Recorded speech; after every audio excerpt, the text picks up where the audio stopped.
turibuka ubwicanyi ndengakamere bwakorewe Abanyamulenge 13 zo kwa munani 2004.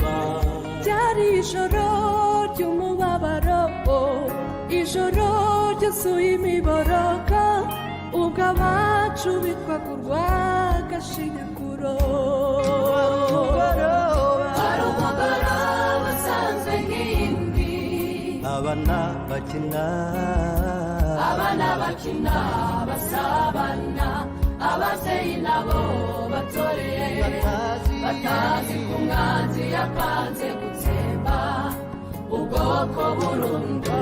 Hari umugoroba usanzwe nk'indi, abana bakina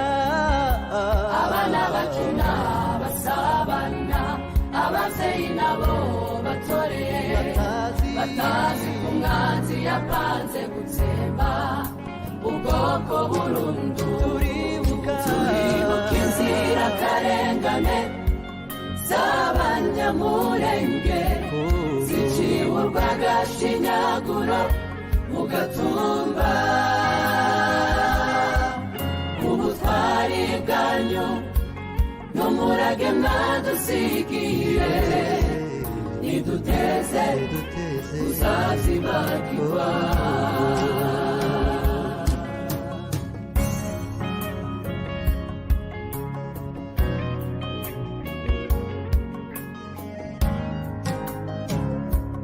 Nukumwanza aratwikararasa, abasore beza n'inkumi. Mbega ijoro ntazibagirwa, mbega ijoro ry'umubabaro ryasize imfubyi n'abapfakazi. Mbega ijoro ntazibagirwa, abagore n'abana b'ibitambambuga batwikirwa mu mazu. mbega ijoro ntazibagirwa, mbega ijoro ry'umubabaro ryasize imfubyi n'abapfakazi. Mbega ijoro ntazibagirwa, Abagabo beza bakoreye Imana bicwa urw'agashinyaguro. turibuka inzirakarengane z'Abanyamulenge ziciwe urw'agashinyaguro mu Gatumba. Ubutwari bwanyu n'umurage mwadusigiye niduteze kuzazibagirwa.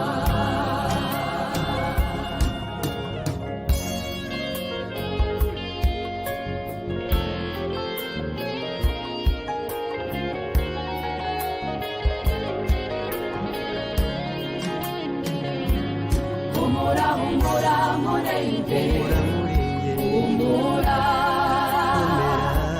komera Mulenge, ukomere.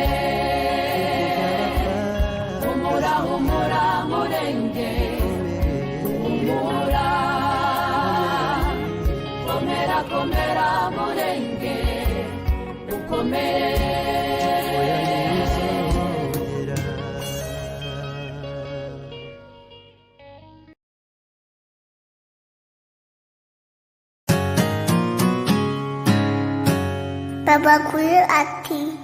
Papa mukuru ati uje iwabo ntayoboza kandi natunga itoroshi, igihe cyo gutaha agenda yemye.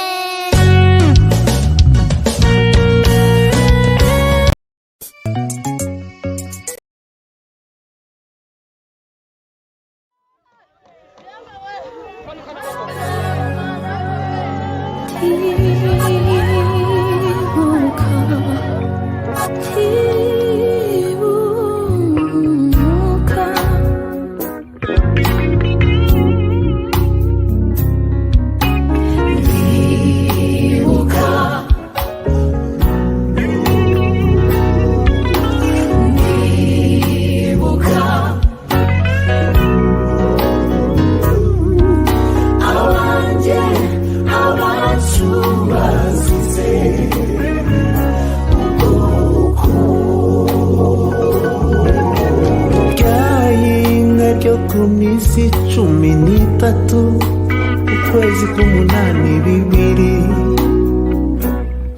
2004 mu Gatumba narahekuwe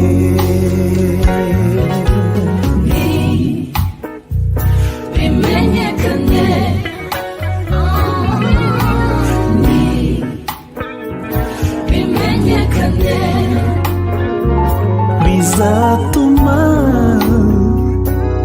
kwicwa no kurengana bitazongera kubaho ku bwoko bwacu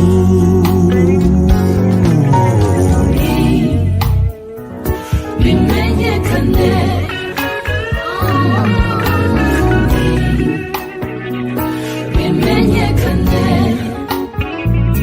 bizatuma tutongera kumva induru y'abicwa bizatuma tutongera kubona biruka bahunga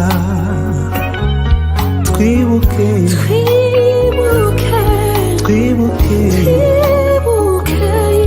Abanyamulenge bishwe rubi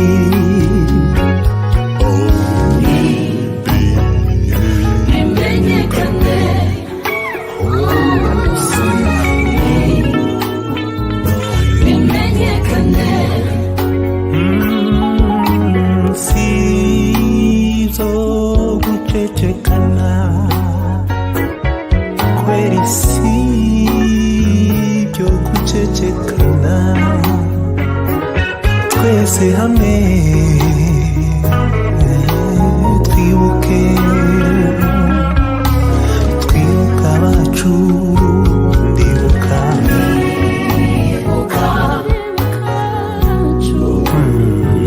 ndibuka impinja n'abana bato bishwe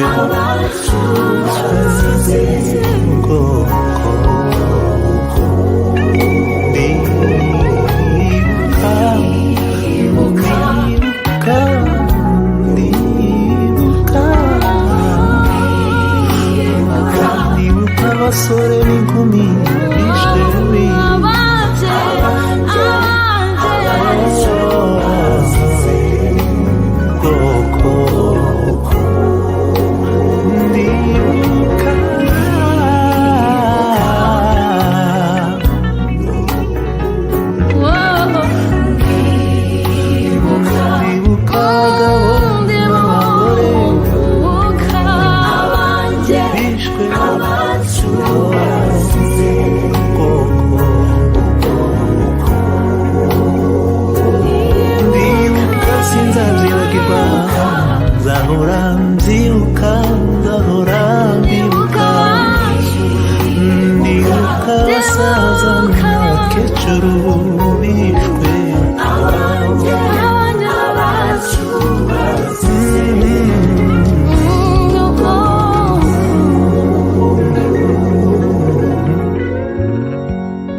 tutazongera kubabara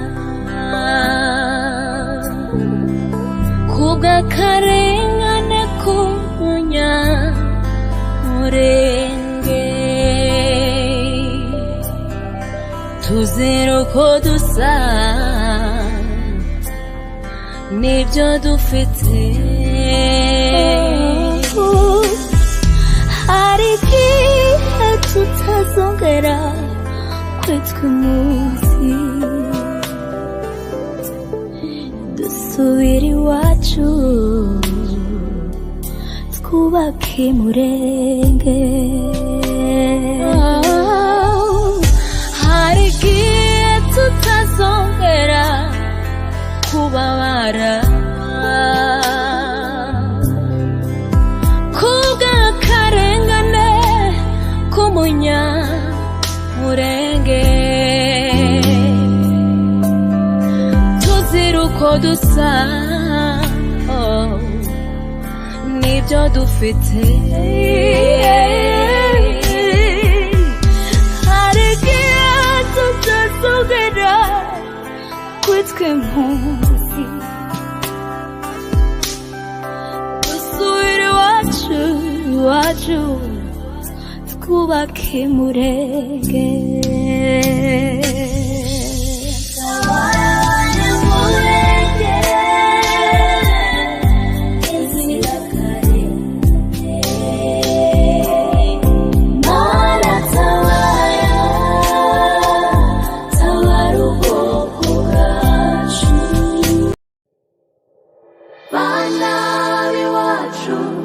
Turabibuka purazi Murenge, turabazirikana bana b'iwacu.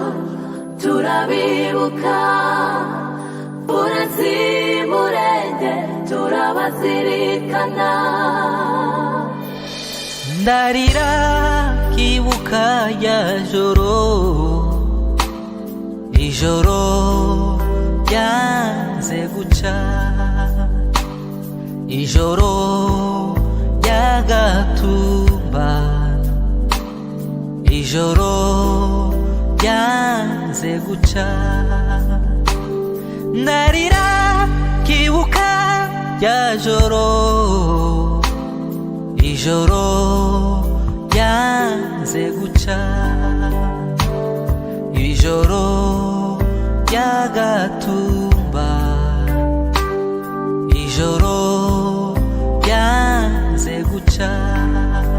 Dufite agahinda turababaye, dufite agahinda turababaye. Bana b'iwacu turabibuka, urazi Murenge turabazirikana.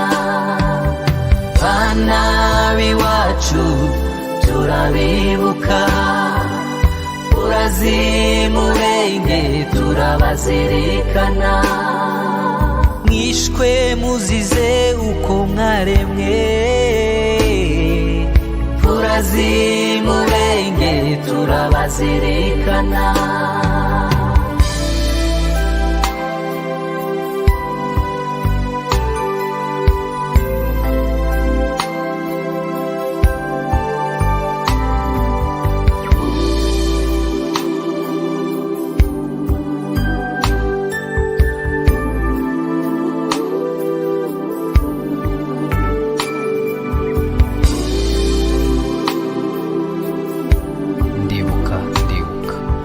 Ndibuka Kadafi Minyati na Nyamasoso Rutekereza, ndibuka Nyahumure Gasosi, ndibuka Ntarutwa Nyamusore na Bisetsa Rukamigo, ndibuka Fiye Hayizuru na Nyabyiza Gato, ndibuka Munoni Muhimuzi na Esperance Shema, ndibuka Musa Shoni na Ziraje Kasa, ndibuka Dudu Bitati na Bebe Zarote, ndibuka Neza Kanyabitabo na Chantal Musafiri, ndibuka Claude Gabingi na Lydia Musafiri, ndibuka Muhora na Mandevu na Fisto Butoto, ndibuka Nyabyinshi Muhire na Dando Mukwi, ndibuka Tantine Gaturuturu na Fiye Mugabe, ndibuka Muza Rukungugu na Patrick Sebahire, ndibuka Rusengo Inyegeza, ndibuka Ange Maniragaba na Jeanne Ntwari, ndibuka Nkunda Gishoma na Innocent Biguge ndetse na Boss.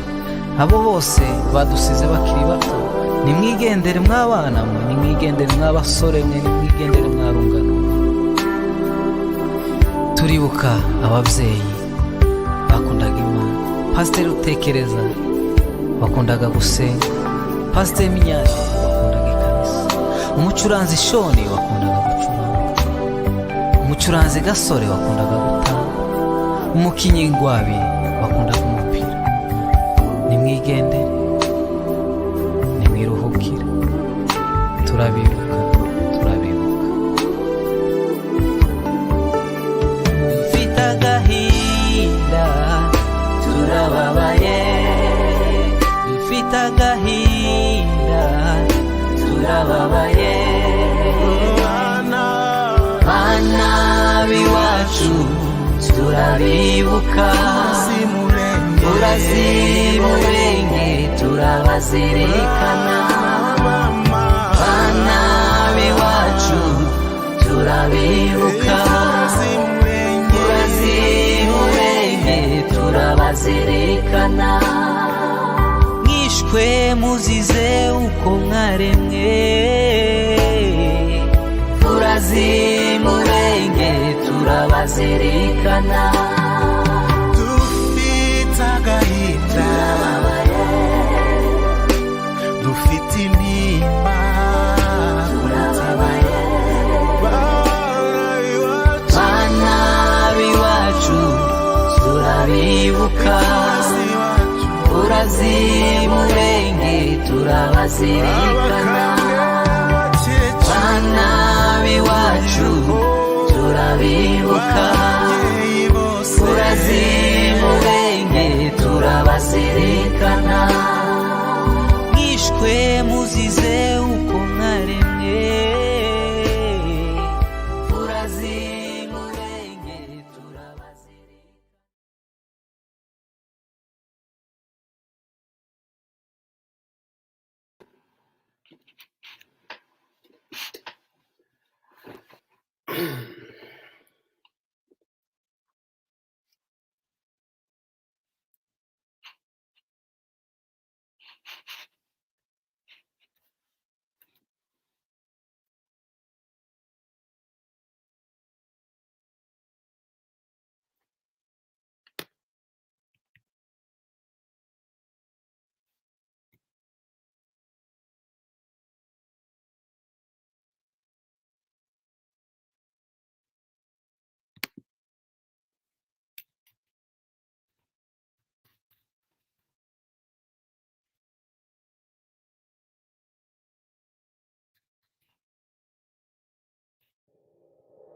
Bana b'iwacu turabibuka, turazimurenge, turabazirikana. Bana b'iwacu turabibuka, turazimurenge.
niwe muco ukimurikira kandi abasaza nabo niyo ntebe yicarwaho abasore nabo niyo majambere y'igihugu bose bajanywe na rya joro ngirente nkoriki rya joro ry'ikarimi ryuzuye umubabaro ryadusigiye imfubyi ryadusigiye abapfakazi amaraso y'inzirakarengane yatsembaga nk'umugezi abo twanganaga baradusize bazize uko Imana yabaremye Mana ubakira mu bwami bwawe tubashyize mu buryo bwawe ibibazo byahekuye igihugu oya oya ye tirikagaruke tirikagaruke tirikagaruke.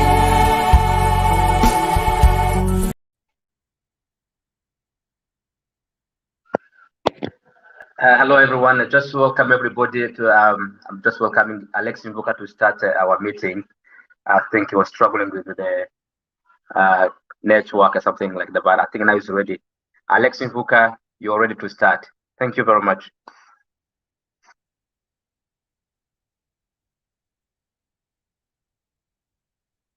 Our MC Alex Invoka.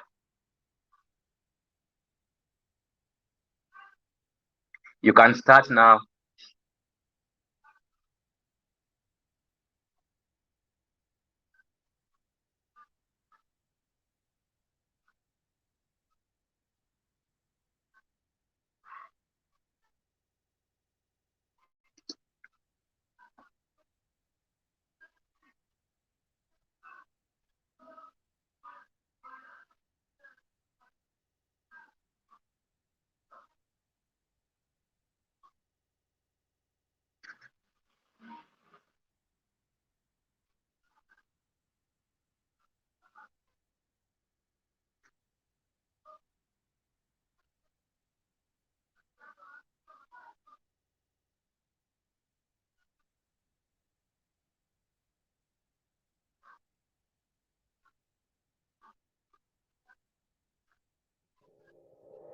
Bana b'iwacu turabibuka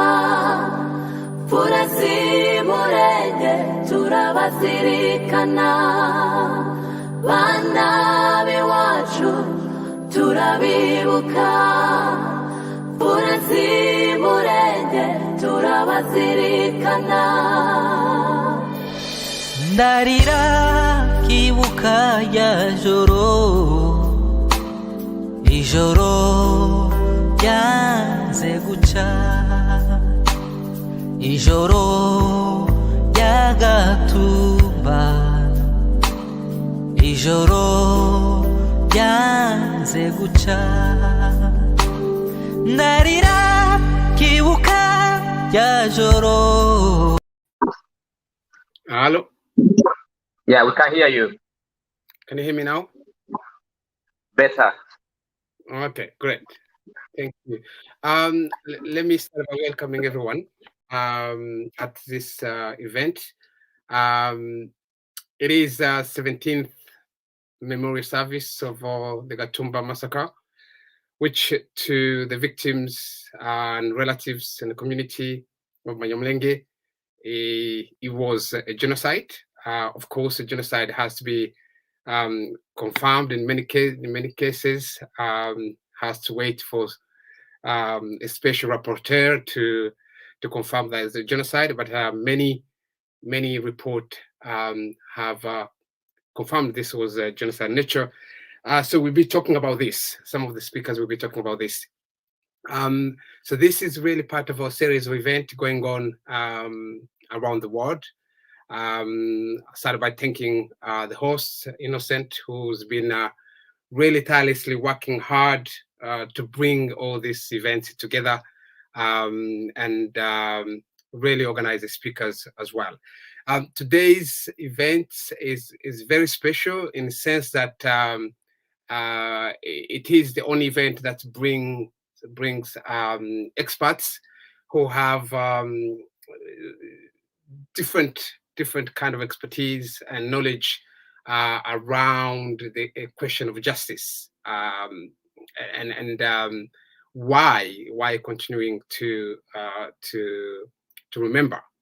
The last point I would like to say is that quite often every year people ask, why continuing to remember the victims of Gatumba, especially when genocide tend to be quantified. It has to hit 1 million to be called a genocide or to be significant, politically significant. For survivors and relatives, Gatumba has not stopped. It's still going on. Itself is enough to be commemorated and to be remembered, but it has not stopped.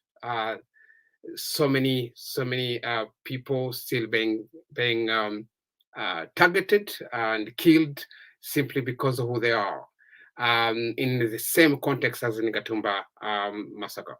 So, without further ado, let me start by introducing the first speaker. We would like to share the apologies from the keynote speaker, Rebecca Long, MP of somewhere in Manchester. She today at the last minute she has tragic news of her colleague who passed away, and she sent her apology. And she was supposed to be accompanied by Councillor Alexis Murura, who both have been incredibly supporter of the Gatumba cause in the UK. MP Rebecca has been really trying hard to raise awareness as a parliament and questioning the government in terms of what can be done in terms of their influence. So we're going to hear, as we don't have Rebecca today, we're going to hear from someone who started with a testimony, Espoir Nindeba. If he's with us, he's going to share his testimony. I also wanted to say to the speakers, please use 10 minutes of your time to speak about the topic you've been given. We would like to leave certain time for questions at the end. So in your 10 minutes, please provide some key way forward. So, tell us a little bit more about what next. Provide some practical recommendation on what this network could do. Thank you. So welcome, Espoir Nindeba, to speak to us. Yes, thank you so much for welcoming me. Hopefully, can everybody hear me? Yes, we can hear you. Yes, so thank you. My name's Nindeba Espoir, and I'm one of the Gatumba survivors. Just like many of the people who were there, I was a very young lad. I was a kid, and so I believe I was 5 to 6 years old at the time when the massacre had happened. And so to us as kids, you don't really know what's going on because you're in the shadow of your parents. And so being in that shadow, it kind of heeds you from what's really going on around, right? But that night was the very first night that we got to experience what our parents actually go through on a almost not daily basis, but like on the regular. But yeah, so it was just a regular day, just like any other. But we were playing that morning and afternoon, and just the normal thing that we would do: go play soccer and all these other things. And, at night, it's whenever they came, the rebels that they came, and they they had women, they had men, they had kids, they had drums, they had everybody from their community or whoever they were came, and they were destroying tents. They were burning tents. They were in bombs in the tents. They were shooting people. And in our tent, whenever they started shooting, I remember there was a guy who was standing in the in the front of the door, and we only had one door to go in and out. He was standing in the door, and he had a machine gun. And he was just like shooting, just blasting all over the tent. Um, and so by that blasting, and also they started to burn the tent as well. And from there, my dad decided if we stay in here, we're either going to get killed by the bullets or we're gonna burn to death. Um, and so my dad cut a hole on the side of the tent, so that we can be able to escape. Um, and right before he cut the tent, my mom, my sister got shot, and my mom also got shot. And right after, I got shot as well. And the bullet that went through my mom is the one that kind of came in and went through my chest and my shoulder. And from there, we were three wounded people, and we only had my older sister. She was the only one who wasn't shot. But before Howard got shot, my dad got out the hole that he had made, and so he was pulling me out. On his way pulling me out, there was a gentleman and a woman and a kid who were on like the side of the tent, like right in front of the tent. Though they saw him, they were just like, oh, they recognized the man. They said that man is a pastor in this community. Do not kill him. Just bring him without killing him. So whenever my dad was pulling me, there was a guy who was just like shooting. Um, and so the bullet that went through my mom, he went through me. So I literally just fell. I passed out because of the bullet. So my dad thought that I was dead, I'm guessing. So he took off because they were chasing him. They were trying to grab him. And the people that were chasing him, um, and also passed me because they thought that I was dead. So my family pulled me back in. They put me back in the tent. And after a couple of minutes, I woke back up, and at that time the tent was already burnt halfway, and a lot of people from our tent had passed and were dead, and some were just like, going in front of the door so they can get killed, so that way the people don't have to come in the tent to come look for us. So there was a lot of people who sacrificed themselves to save us, and that was a very tremendous thing, and not an easy thing. And after the whole, we were able to manage to escape. We ran, and there was a hole on the other side of the road. That was about a mile or two from our tent. We got to it, and we found other families that were hiding there. And there was a vehicle that was picking up the people who were wounded.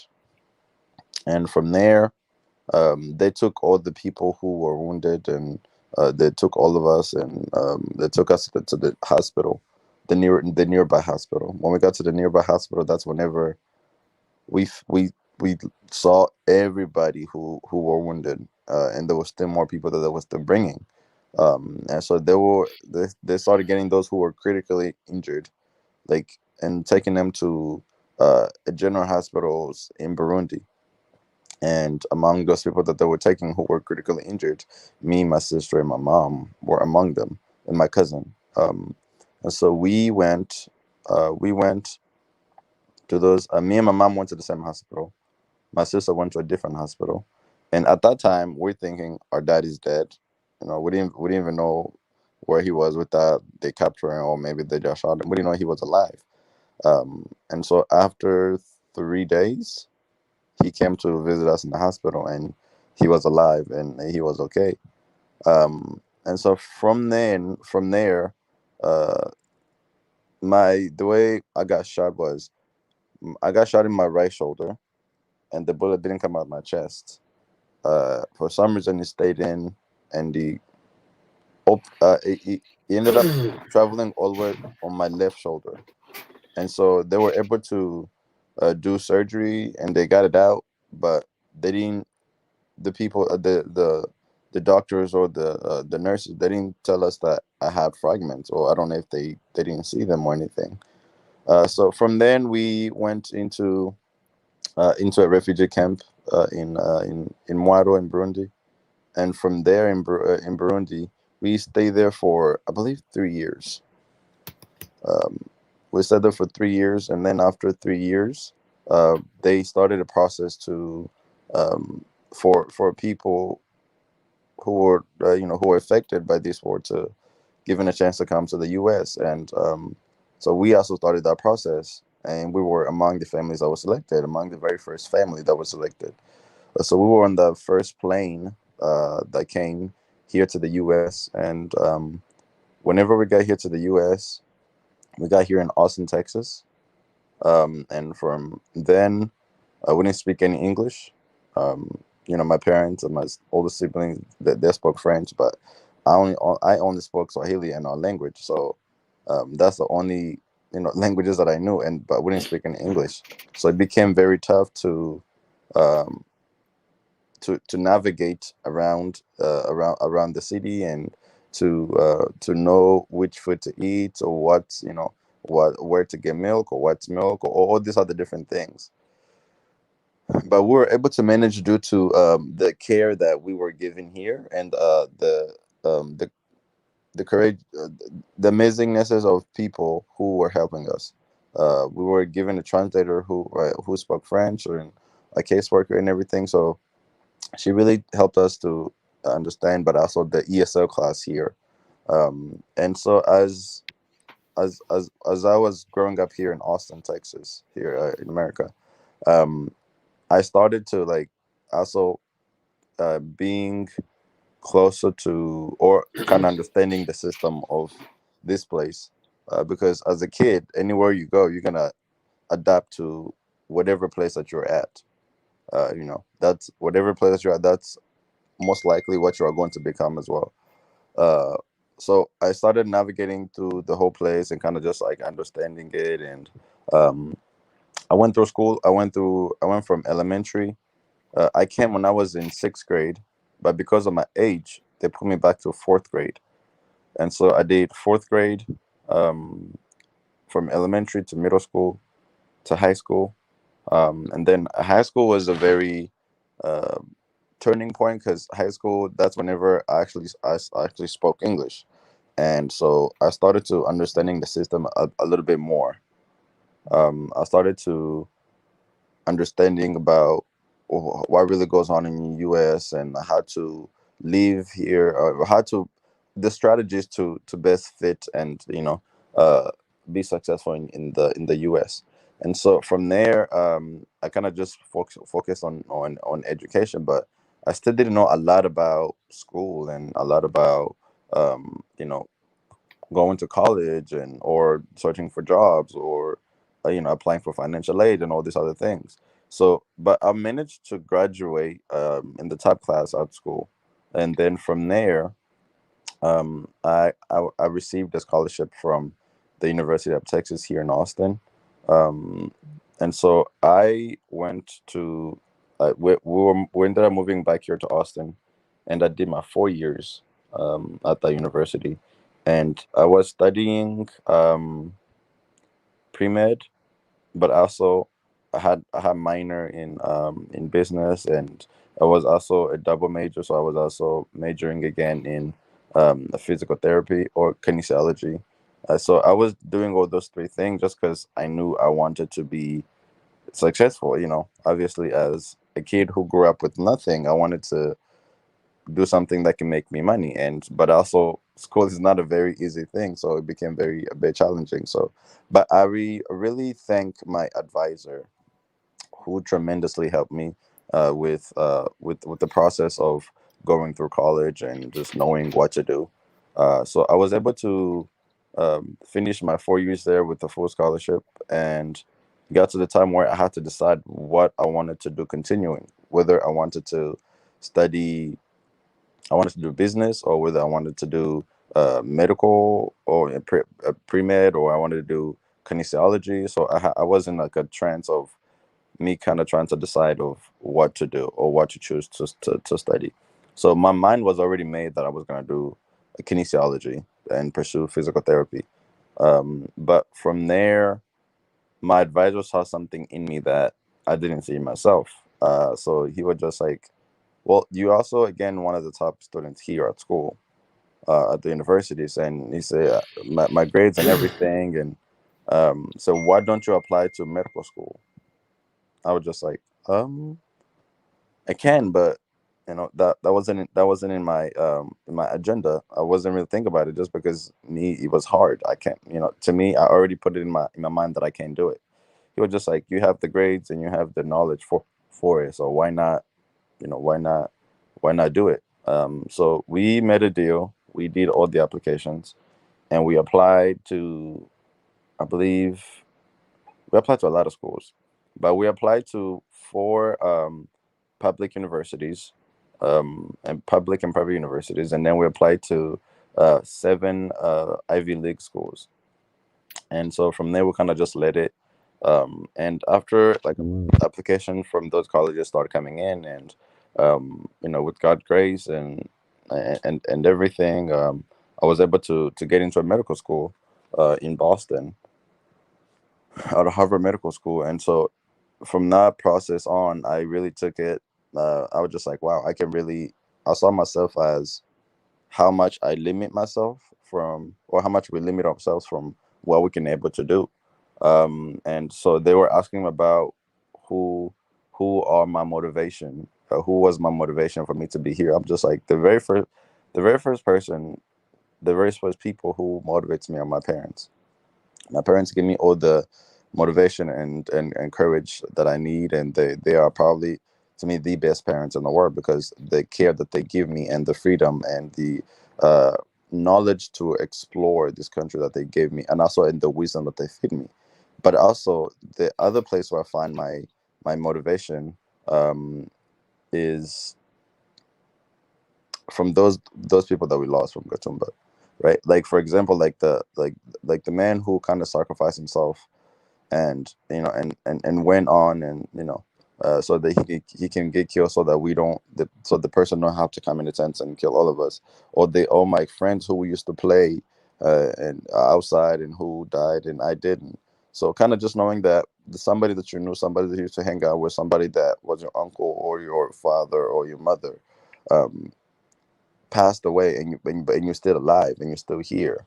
That's who gives me the strength to move on. And so as I go on to do more things, I was able to uh, also kind of do like a strategy thing with business, and now that I'm working with some of the world leaders and CEOs and governors and things like that. So all these opportunities that I'm given, I'm trying to make it not go to waste. Trying to utilize it best possible, by still trying to learn this country, learn this system. Because my thing is, I want to learn everything that I can possible here, so that way I can go and fix or and help back home. Per se, that's the only way that I see that happening, is by attaining the knowledge and the strategies of this place. If somebody is better than you or something, right, you have to give them props for that. So you're learning all the knowledges from here or Europe or Canada or Asia, all those strategies, and taking it back home and using it to our advantage, and build our and build our country. I mean, and build our country and build our place, and serve our people. That's always the goal. But yeah, that's just a little bit of my story. I didn't want to take much of your time. Wow, wow. Thank you so much, Espoir. That's really, really powerful. I had heard about many testimonies from survivors of Gatumba, but it's really first time to hear from someone who was a child at the time. I've read the book "How Dare the Sun Rise" by Sandra Willingimana, who was a child at the time too. But I had not heard really someone speaking. That's incredibly powerful. Thank you so much for doing that. You provide us a journey really of then and after, especially your resilience, which probably fit within the concept of community therapy. Wanting to do something as part of our healing, as part of our coping with what you saw, and such a triumph in terms of our integration in the new societies is just incredible. We're going to hear from Chris Davey, who came with his colleague Jay Mortensen. I hope the right way to say his surname. I hope you both can be able to talk to us within 10 minutes. I've known Chris part of his research, and it's really always nice to see you as part of this event and continue to support the community as part of your contribution through academic research. Thank you. Welcome. Thanks, Alex. Okay, I'm just going to share my screen here. Just bear with me one moment. What we're going to be doing today is just saying a little bit about an ongoing research project which explores the Katumba project and testimony from survivors like Espoir, and how this work has been done in collaboration with the community, and then what we're looking to do next. So without delay, I'm going to pass over to Jay here to kind of highlight for us some of these important points about the project. Jay, over to you. Awesome. Thank you, Dr. Davey. I'm not seeing the presentation. I don't know if you've shared it yet. Oh, that's a good point. Let me try that one more time.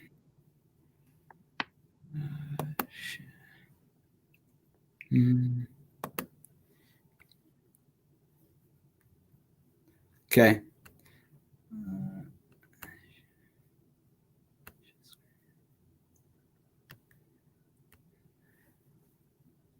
If this is a problem, we can skip this, maybe.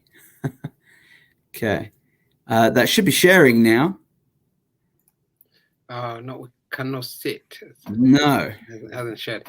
Yes, it does, but in really minuscule. If you try to. How about now? Yes, that's fine. Okay, good. Awesome. Thank you, Dr. Davey. So as just a small, short little introduction about our research project that we've been conducting, the purpose is to preserve and analyze narratives of Gatumba Massacre survivors. And we've been doing this with two different aims. One purpose and goal is to create an online collection of survivor accounts, being able to document the history of the conflict in the broader Great Lakes region, as well as being in alignment with the Gatumba Refugee Survivor Foundation's goal of justice, awareness, and also healing as well.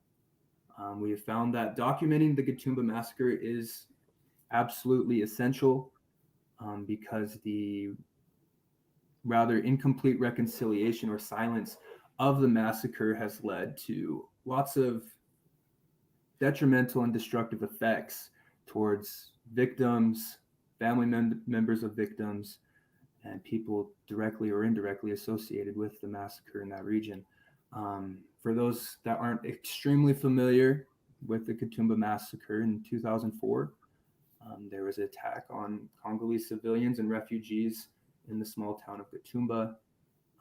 Over 150 innocent civilians and refugees were brutally massacred at that time. The presentation disappeared, Dr. Davies, so I'm not sure if you're still there or not. I am still here. Awesome. There we go. So how the project came about is through actually a class. Dr. Davey was my professor last semester at Brigham Young University, where we began this project in order to focus on colonization, colonialism, decolonialism, types of governance and liberation, which allowed us to then further this project and hopefully solidify a more documented account of stories from that time. And as you see here at the bottom of our slide, right, we're always seeking for further participation from members of the community who have a story to share about this massacre. Our progress so far in the research project is rather basic right now because we've only had 9 individuals interviewed so far, but our previous research has been rather productive into the existing conflict literature and published survivor accounts, as well as Dr. Davies' ongoing research in the Banyamulenge identities and participation in that regional conflict. The design that we've conducted this research on is a qualitative methods, more summary and virtual in-depth interviews that's allowing us to create a narrative analysis of these accounts through different thematic coding. As you can see here, there's a couple examples of questions for those that are curious as to how we go about bringing this justice and healing to the individuals, right? We ask, what personal challenges did you experience following the violent experience? How has your life been different because of what happened to you and your family? To what degree do you feel that justice has been served for the perpetrators? And what needs to be done for justice to be fully achieved? We found these questions allow individuals that were directly or indirectly associated with the massacre to allow their stories to be heard as well as documented in order to uphold that aim of finding healing and justice and peace. Thank you. Thanks, Jay. I'll pass it back to myself now. I just have a couple other things I wanted to share about the project. We've learned a few things, and as Jay indicated, the questions that we've been asking survivors have sort of helped not only outline their stories, but then also create a picture of how people relate to past trauma. From the interviews we've conducted so far, we've found a few sort of common themes across them, and we've summarized these a little bit here. Again, going back to that theme of trauma, and how that trauma is experienced in the past but still lives in the present. There was, a lot of talk about justice and what that means today in the context of, moving the community on, but then also engaging in some kind of prosecution for those who are responsible for the massacre. And then, of course, there's a relation to family members who are lost during the attack was an important theme in the interviews as well. So going back to what Alex asked us to focus on at the beginning of our session here was about kind of next steps and what happens. And of course, as Jay mentioned, we're looking to conduct more interviews. We're looking to speak with survivors to add to this collection.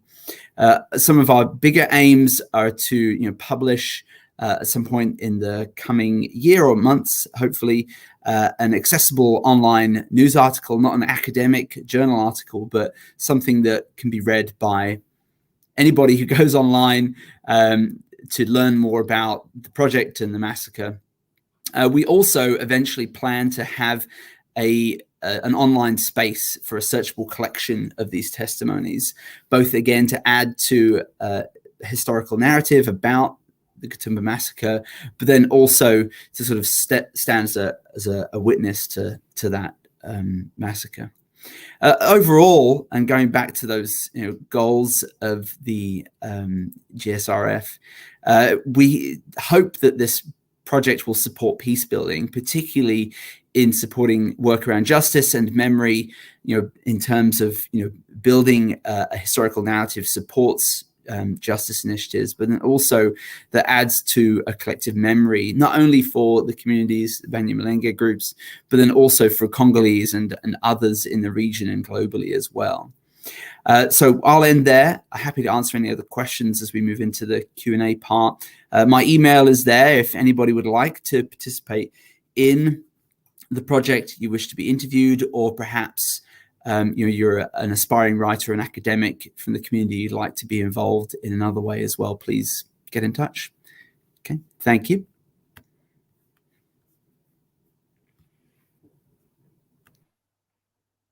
Chris, can you hear me? Hello, can you hear me?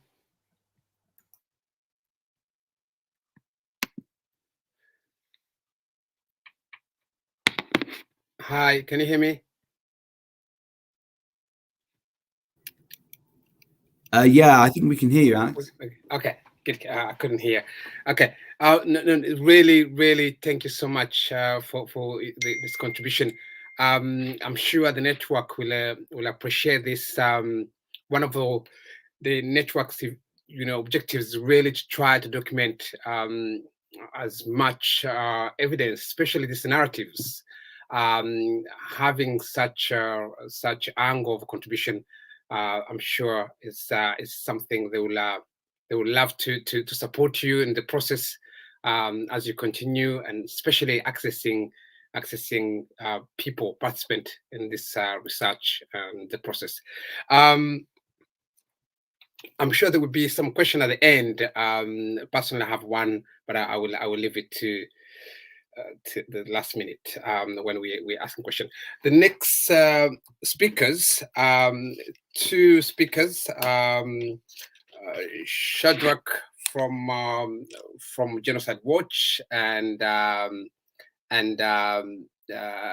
Delphine, who has been incredibly engaged in generally raising awareness through writings, through campaign, and different events, or as an individual in his own capacity. So really welcome. It would be really good to give us some action to take at the end of your 10 minutes presentation. Thank you so much. Welcome.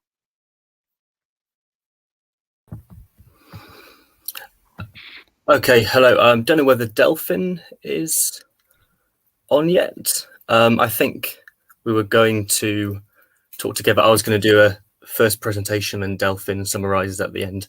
Is that correct? Okay. Great. Awesome. So I'm going to try sharing the PowerPoint that I've got, but if that doesn't work,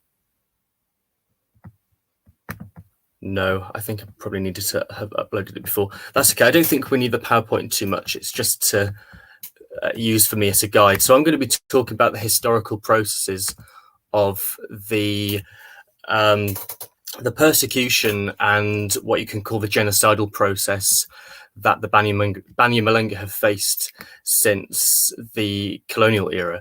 And at Genocide Watch, we do focus on a lot of different countries and what we recognize as different genocides around the world, but we have tried to have a particular focus on the Banyamulenge community in the Democratic Republic of the Congo, because we do think it's a particularly urgent situation, particularly what's going on now. So although this event is very much focused on the Kitumba Massacre, and I'll be talking about the historical process, we are also at Genocide Watch very worried about the current situation that has escalated since 2017.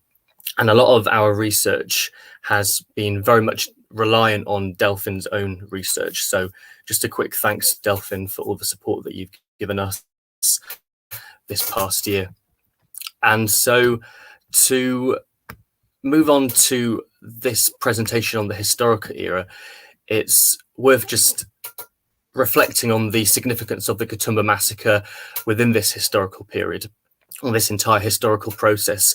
So as we know, it took part in 2004 and it involved the massacre of over 150 people. So it was a very significant event. And I think what makes it so striking is that it took place at the end of, or just after, the Congo Wars officially ended. The Second Congo War officially ended in 2003, and the country was preparing for a new nationality law, which did at least seek to, or it was intended to, solve a lot of the exclusionary politics that the Banyamulenge had been facing, although, as we know, with very limited effect.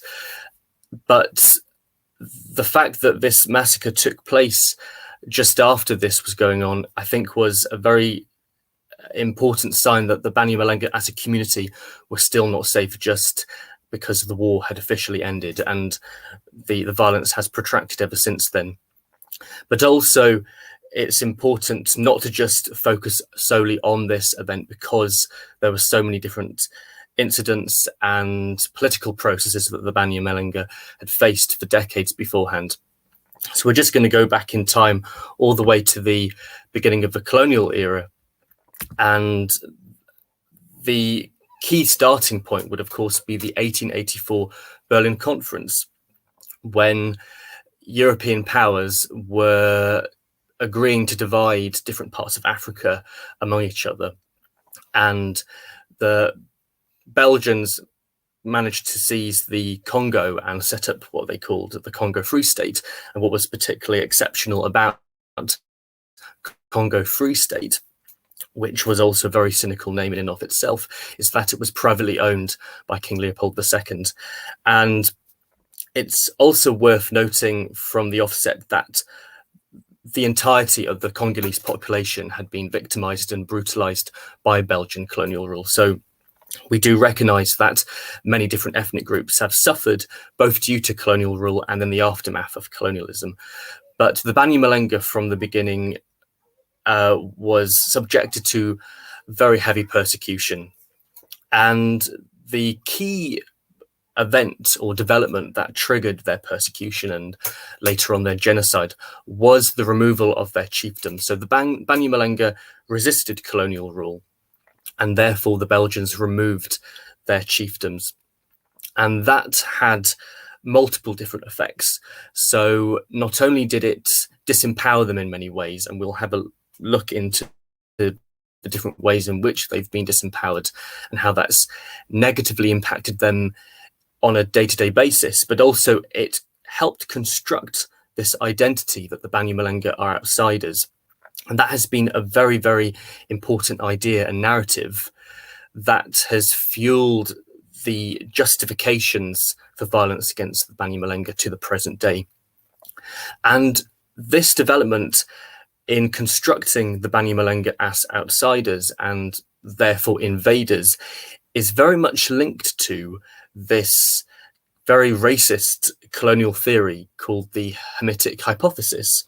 And that it basically stated that all civilization that was ever brought to Africa before colonialism was brought by people who were not from Africa and who may have had Caucasian origins. And to elaborate on that, there's this idea that pastoralist, Nilotic outsiders, possibly from Ethiopia or the Great Rift Valley, arrived in the homelands of local Bantu farmers.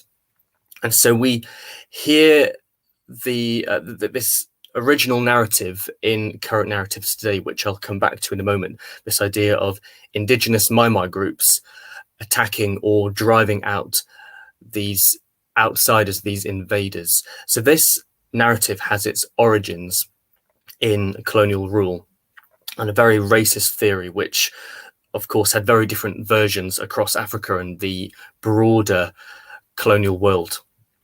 So it's very important to understand the history, and I'm sure a lot of people engaged in this are already familiar with that, but it's a very important starting point to understand why the Banyamulenge have faced so much persecution over time.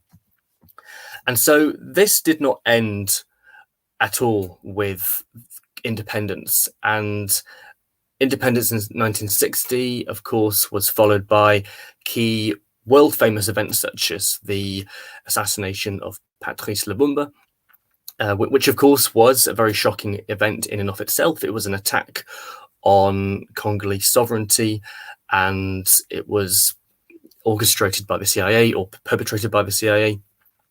But in response to that, the reaction to that involved what was known as the Simba Malela rebellion.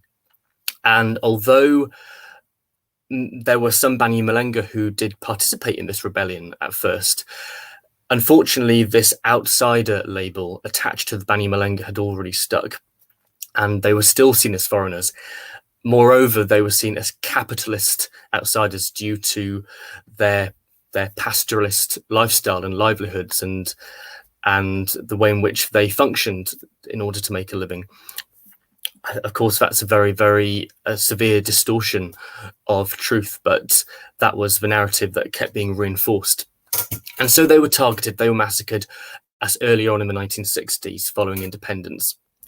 Nonetheless, there was a period of security, I guess you could call it a false sense of security in the 1970s, when nationality laws changed and Mobutu felt like he could be more inclusive to both the Banyamulenge and other Banyarwanda groups, other Tutsi and Hutu. That all changed by 1981, where a new nationality law moved the cutoff point to be entitled to Zairian citizenship, as Congolese citizenship was called, given that the country was now called Zaire, moved that back to 1885 in order to exclude a lot of Tutsi and Hutu groups who had migrated from Rwanda after 1885 during the colonial era. Now, of course, a very important point or fact, should we say, to emphasize is that the Banyamulenge largely lived in Congolese territory before 1885, and historical records show that. Nonetheless, this idea that they were outsiders at the time and that they moved after 1885 has still successfully been pushed by people who want to depict them as outsiders.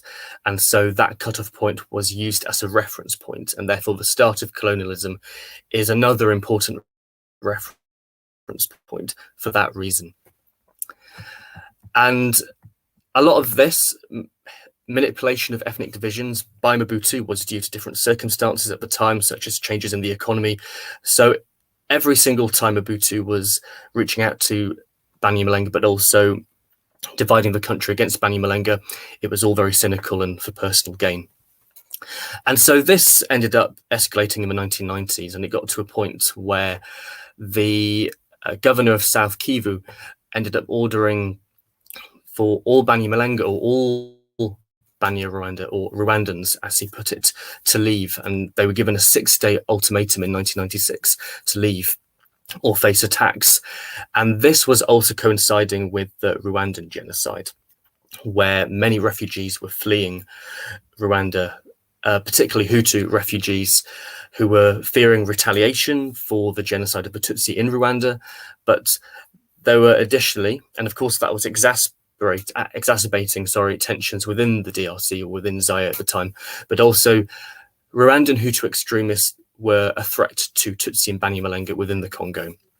And so in face of all this persecution, Banyamulenge joined the Rwandan invasion and the AFDL rebellion to overthrow Mobutu due to the insecurity and all these different threats against them. So they felt like they had no choice and they joined the rebellion. But this unfortunately reinforced the idea that they were invaders. It reinforced the outsider and invader label, despite the very, very desperate reasons for joining this rebellion. And although they have since distanced themselves from Rwanda and Rwandan-backed invasions, the narrative still depicts, or the dominant narrative is that the Banyamulenge have joined Rwandan-backed invasions all the time, and that they still reflect a Rwandan invasion or so-called balkanization of the Congo, and that has continued since the wars.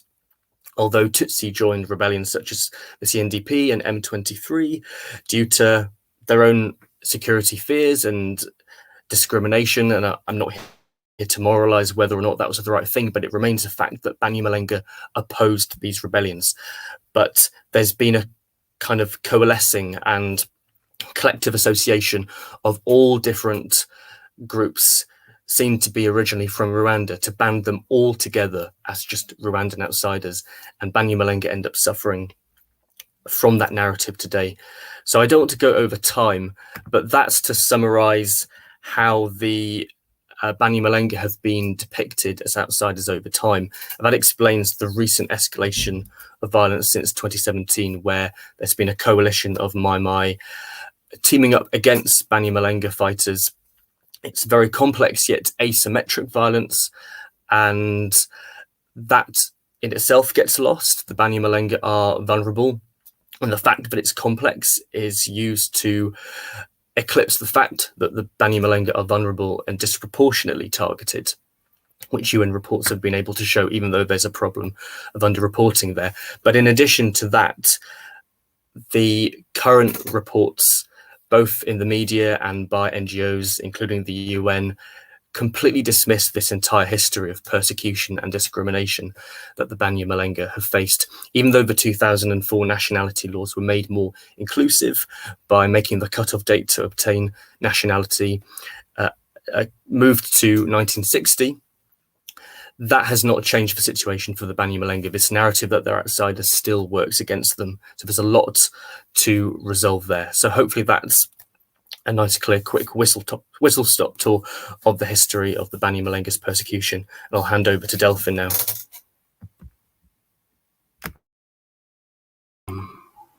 Do we still have 1 more minute, Alex?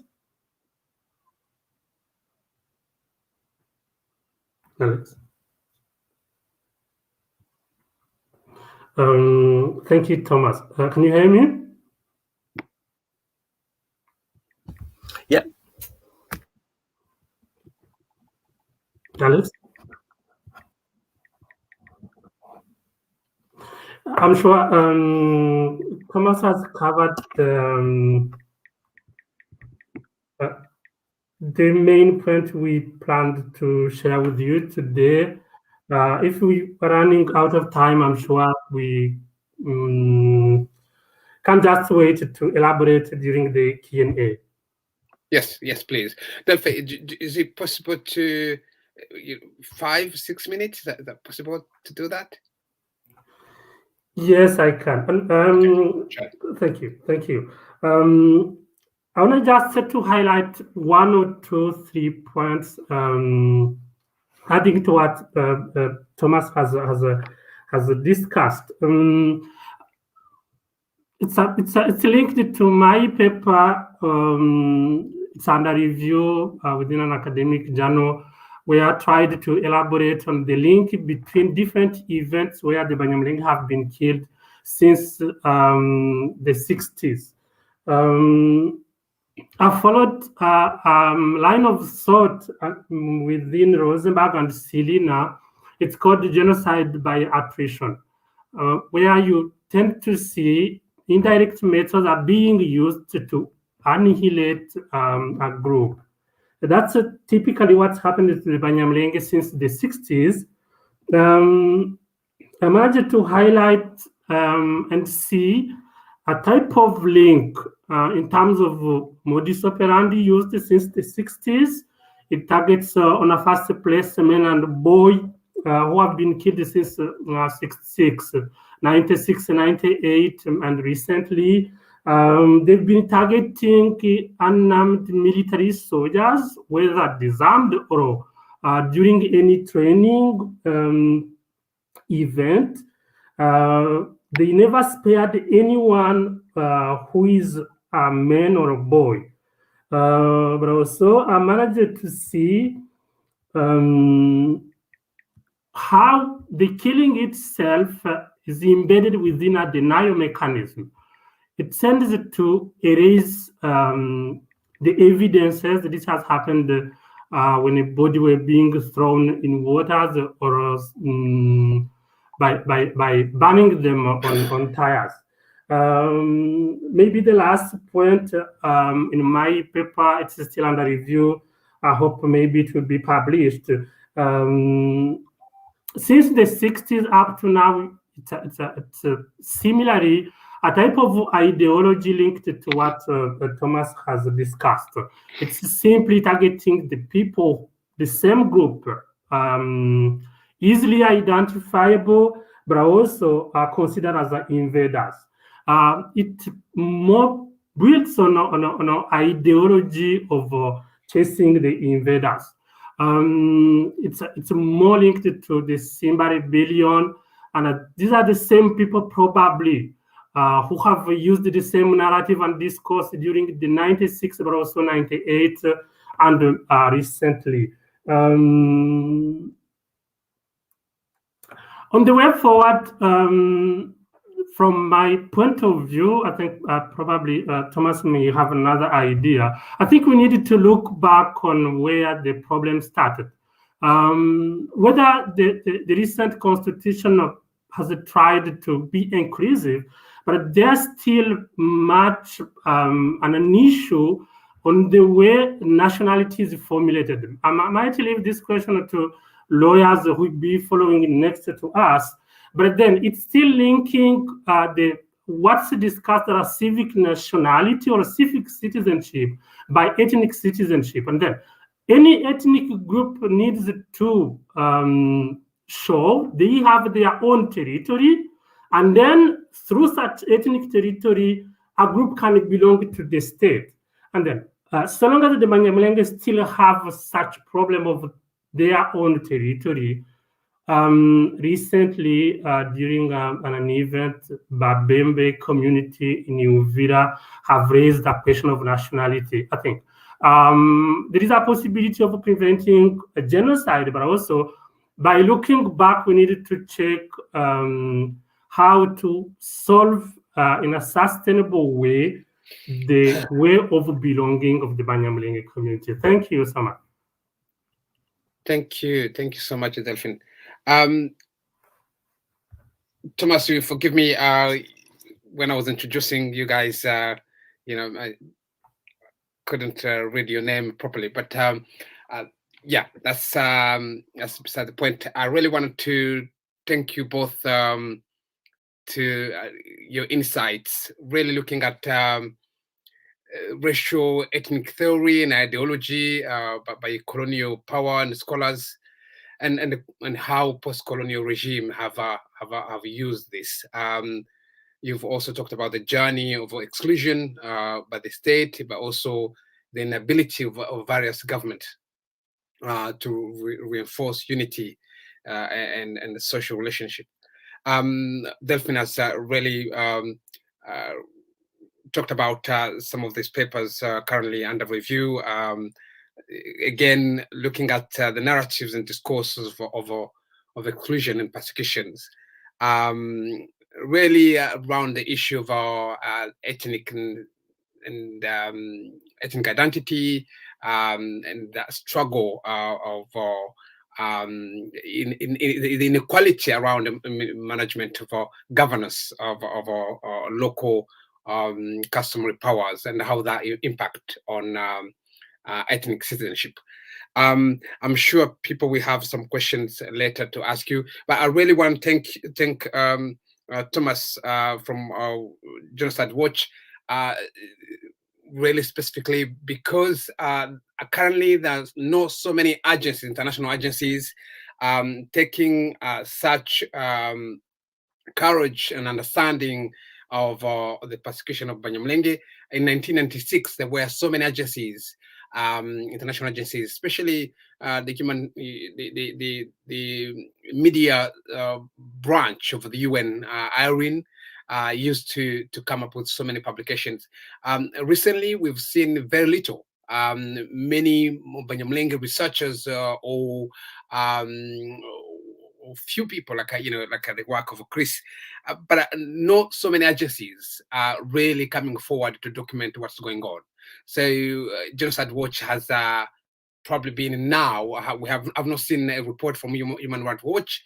I've not seen a report from Amnesty International in the last 4 years, which is so many things have been happening. So again, a message from the organizers to thank you so much for taking such courageous approach.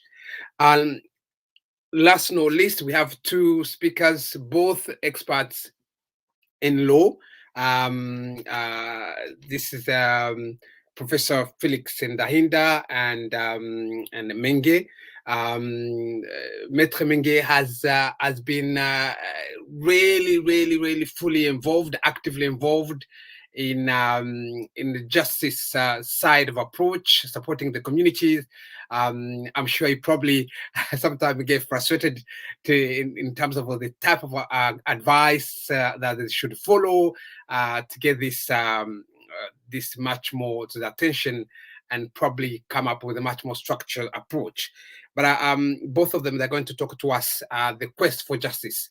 What is the issue? What's lacking? I hope I'm summarizing that theme, that topic properly. But it would be good in your time to kind of give us some more way forward. What next? What can we do in terms of our network? Thank you. Over to you. Okay. Thank you very much. All the best to all the community in that evening and that day of memory. Not memory only for memory, but memory to construct something in the future. Yes, thank you. To begin this speech, I want to announce you something important. You know that since many months we had constructed a team of lawyers with and including somebody as precious as Felix Ndahinda, but in the meantime our friend Jean-Paul Chaka, Amedeo Kamota in Bukavu, and a lot of others who are supporting us. And I can announce you that the complaint that we had prepared with very strong testimonies of a lot of witnesses who decided to speak, and I think it's very courageous to speak openly and to tell for justice the story of what is happening in Minembwe and in all the area.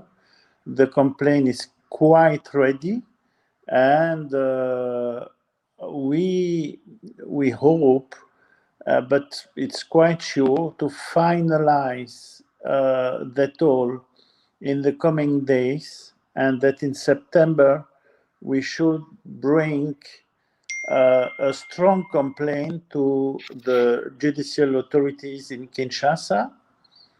We will go there with support of those courageous women who were threatened those last weeks in the region and who were defended by members of our team in Minembwe first, and after I think they went to Uvira due to the attacks they had to suffer. But we go on, we do that, and we will send a copy of our complaint to the ICC, plus a strong press release, not only in Congo, but we plan to do the same and explain what is happening here in Europe, in Brussels, and I'm sure in New York. So I know that the community had to be patient because it's not easy to prepare all that work, but at the end we have some very strong elements to be brought to justice. I can add in a few words what is the content of the complaint. First, we go back to the historical context, as you received some information, and I cannot renounce to say you that a few days ago I was in another country in Africa. I discussed with an historian who said me, you know, Bernard, story of Banyamulenge community, it's not 19th century, even not 18th century, is more far in the history of a region. It's from 17th century that it happened, and everybody who studied the story of Banyamulenge community can share with you a lot of elements. So we will bring all those elements contextual to avoid those hate speech about the false foreigners that you are. You are really a community with a long story in the region of South Kivu. Secondly, in our documents, we bring all the testimonies we have received from many people, plus the 80 names of personalities of a region who are ready to add their own testimony about what happened. So we have more than 120 people who are ready to explain to justice every detail. And the detail that we received are really interesting about the way that the genocidal process is constructed. On that base, we think that Congolese justice cannot escape to the duty to handle that. And in the meantime, we hope that the United Nations authorities and the international community will bring technical support to our efforts so that everybody can receive a strong file, and on base of that file, I think a lot of criminals can be brought in justice, including, and that I have to point it out immediately, some high-ranked officers of Congolese army who misled the conduct of the people of the army and who created the great trouble and the hate of the Banyamulenge community. So I hope that in September, October, November, you will follow all those elements will be near us, because now the great battle is engaged. Thank you very much. Thank you so much, Mr. Menge. Is Professor Ndahinda here? Do you want to go ahead, please?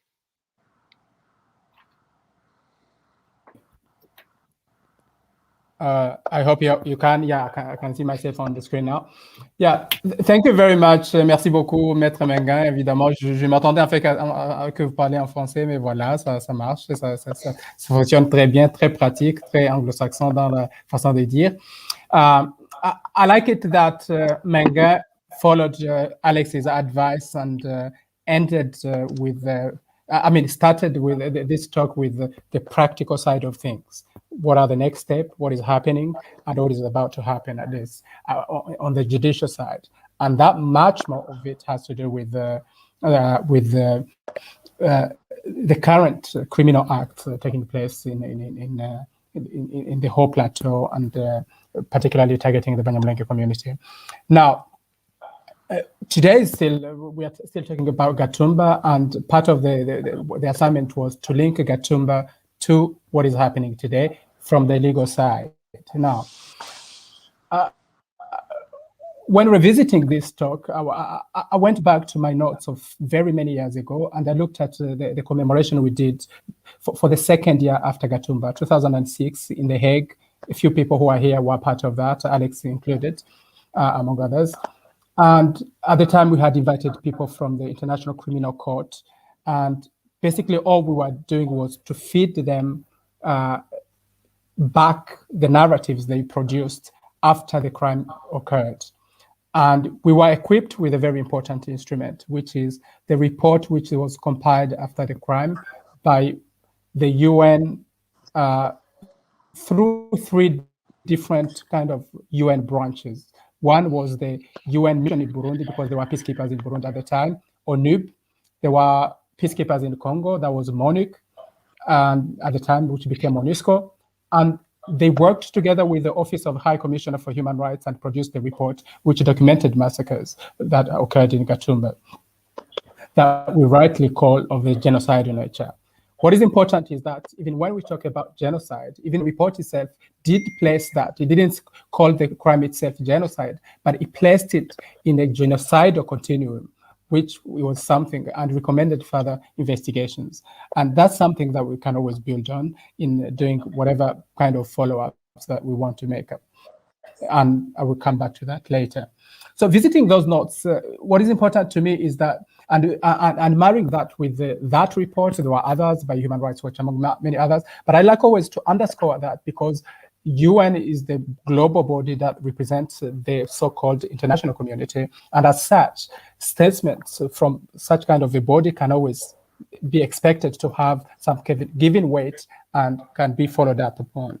So when I looked at that report, when I look at the narratives of the time, when I'm looking at those notes again, you see that the report was very clear about the testimonies about who did it. Burundian actors, Congolese actors who crossed into Burundi from Congo, and based on languages and testimonies of the time, it was clear that the attack came from Congo, and there were Burundian involvements and Congolese involvements, including the FNL, which recognized the crimes. And the narratives of the attackers also were very much important. And that already is the first link that you have between the massacres of the time and whatever is happening today. If you look at the report itself and what it says about, for example, in paragraphs 70 and 71, what it says about what the attackers were saying, basically it gives you quite some hints of what hate speech you have already still being propagated today on YouTube. At the time, you didn't have much uses of YouTube and Instagram and of the rest. But you had narratives like kill those dogs, those Tutsis. Today, you Tutsis, whether you are Rwandese, Congolese, or Burundians, you will be killed. Down with the Banyamulenge. We must finish off the Banyamulenge. We don't want them to come back to Congo. Those were the themes of 2006. And if you look at YouTube and look at the narratives that you have from quite very many different groups involved in the whole plateau today, the language is not very different from what we have today. Now, moving fast, you had condemnations, very specific forms of condemnations by the international community, starting with the countries from the region. The Burundian authorities did condemn the attack, both the Congolese attackers and the Burundian actors. They did also promise justice. The Congolese president at the time also did promise justice and even recommend an international commission of inquiry. And nearly all important countries in the world, powerful countries from the European Union. Someone has a background noise, maybe they should mute that. All those members of international communities talk about the US, Belgium, the Netherlands, where I currently am, UK. They issued statements condemning the massacres, but also calling for justice. I remember correctly, I have a document somewhere where a British citizen, Richard Wilson, a good friend of Alex, had compiled quotes from all of those actors with exactly what they said and what they promised at the time, just immediately after the massacres. So there was that overwhelming global condemnation, but accompanied also by a promise of justice. And what is very important then in the UN report from the three branches of the UN, MONUSCO, MONUC, and MONUC and ONUB and the Office of High Commissioner for Human Rights, in paragraph 108, I think, 108, they said, allow me to read, at the international level, the appropriate body to continue the investigation and to prosecute those responsible is the International Criminal Court, and the government of Burundi should be encouraged to immediately invoke the court's jurisdiction. The ONUB-MONUC investigating team has collected information which, although insufficient for drawing conclusion at this stage, could be useful for an investigation by the court. So at the time already, there were suggestions about what that kind of justice could take place. Of course, as we know, later the ICC received the situations from the Congo, and then later they took jurisdiction. They assumed the jurisdiction over Burundi. But Gatumba has not been still the focus, and we know that they have received many dossiers and information as the law goes related to that. So going forward, as I said, there is a very clear continuum, as also Thomas said and Delphin. There is a clear link between what happened then and what is happening now in the whole plateau. The narratives are the same. The actors, for that matter, are more or less linked. We know, for example, today there is involvement of Burundian actors in the whole plateau, together with Mai groups. At the time, also the attack was from the plain area, and it involved Burundians and Congolese. There were also allegations of presence of FDLR at the time in some of the reports. So that there is a continuum of agency, the actors involved, but also there is a continuum of those agents carrying the same narratives, the same hate speech. We compiled recently a report showing the different themes. You know, some of those are those that Delphin and Thomas alluded to. You know, the invaders who need to be taken back, but also there are foreigners, there are Rwandans who need to be returned back home. There are Nilotics and the other Congolese are Bantus. They don't have land, they don't belong there, they need to be returned to where they belong, and so forth and so on. They are hegemonic, they want to, you know, they are the actors of balkanization and all of that. So those narratives already were partially there in those years, or actually very much there at the time, and they are still very much present. And maybe, of course, not maybe, but certainly, the actors have been emboldened by the absence of action regarding what they did in the past, which was not followed up. Now, mindful of the time, we know, of course, that as a general rule, you don't get served justice. You claim for justice, and you seek justice, and you campaign for justice, and you fight for justice. And I guess we need the people involved really need to take bold action in ensuring that all campaigns that are done, they use the right tools. And to me, these early tools already have not been used sufficiently. And all campaigns, I guess, I'm always reminded of the Martin Luther King's bad check imagery. So the Banyamulenge was served a bad check when the crime, you know, occurred. Nearly everyone promised justice, promised to do all they can to support justice. And I guess there is a need to go back to all of those actors and remind them of their promises, which have been and remained unsuccessful.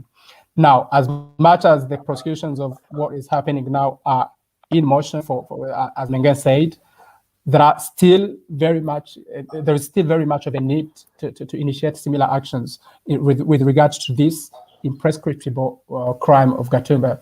Whether that, I mean, we know there are many actions that have been undertaken in Burundi, and we know that they have been so far unsuccessful. I guess there is a need to reimagine and keep reminding institutions like the ICC on the need to intervene. Thank you for the time, and I'm happy to also entertain some of the questions that you may have. Back to you, Alex.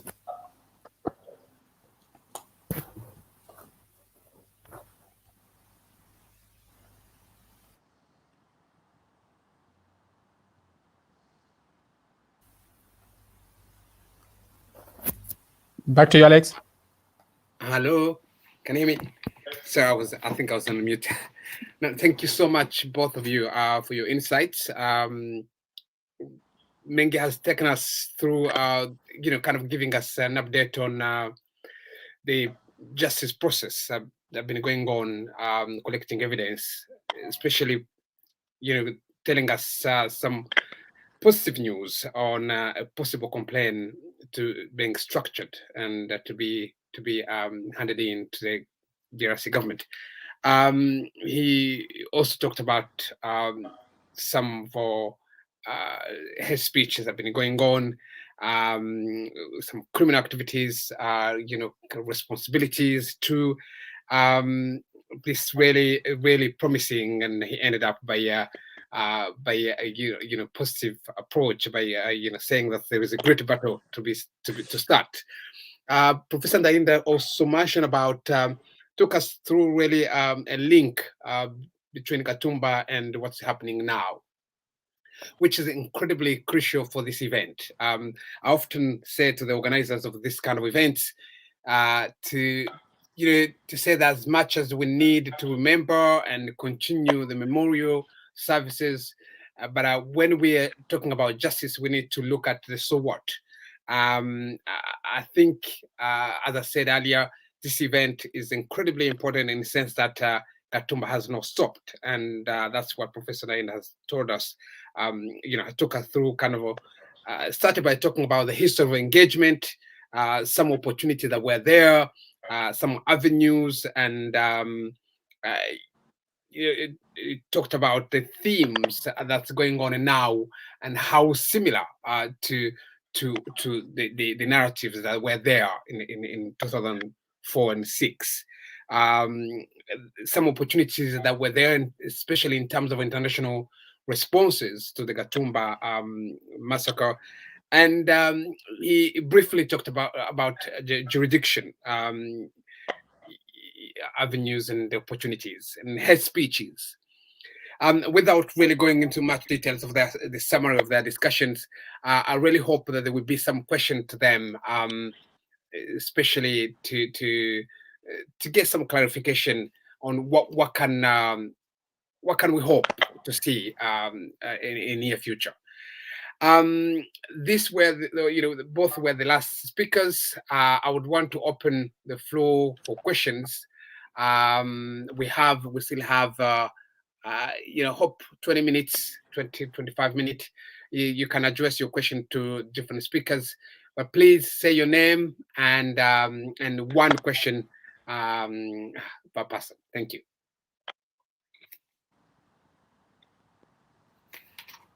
By the way, I was reminded by Innocent that something that Menge may have not mentioned is that they are planning to collect more evidence from the Gatumba survivors. So if you're one of them here and you're willing to provide some testimonies, that's something that the lawyers are really willing to gather. Thank you.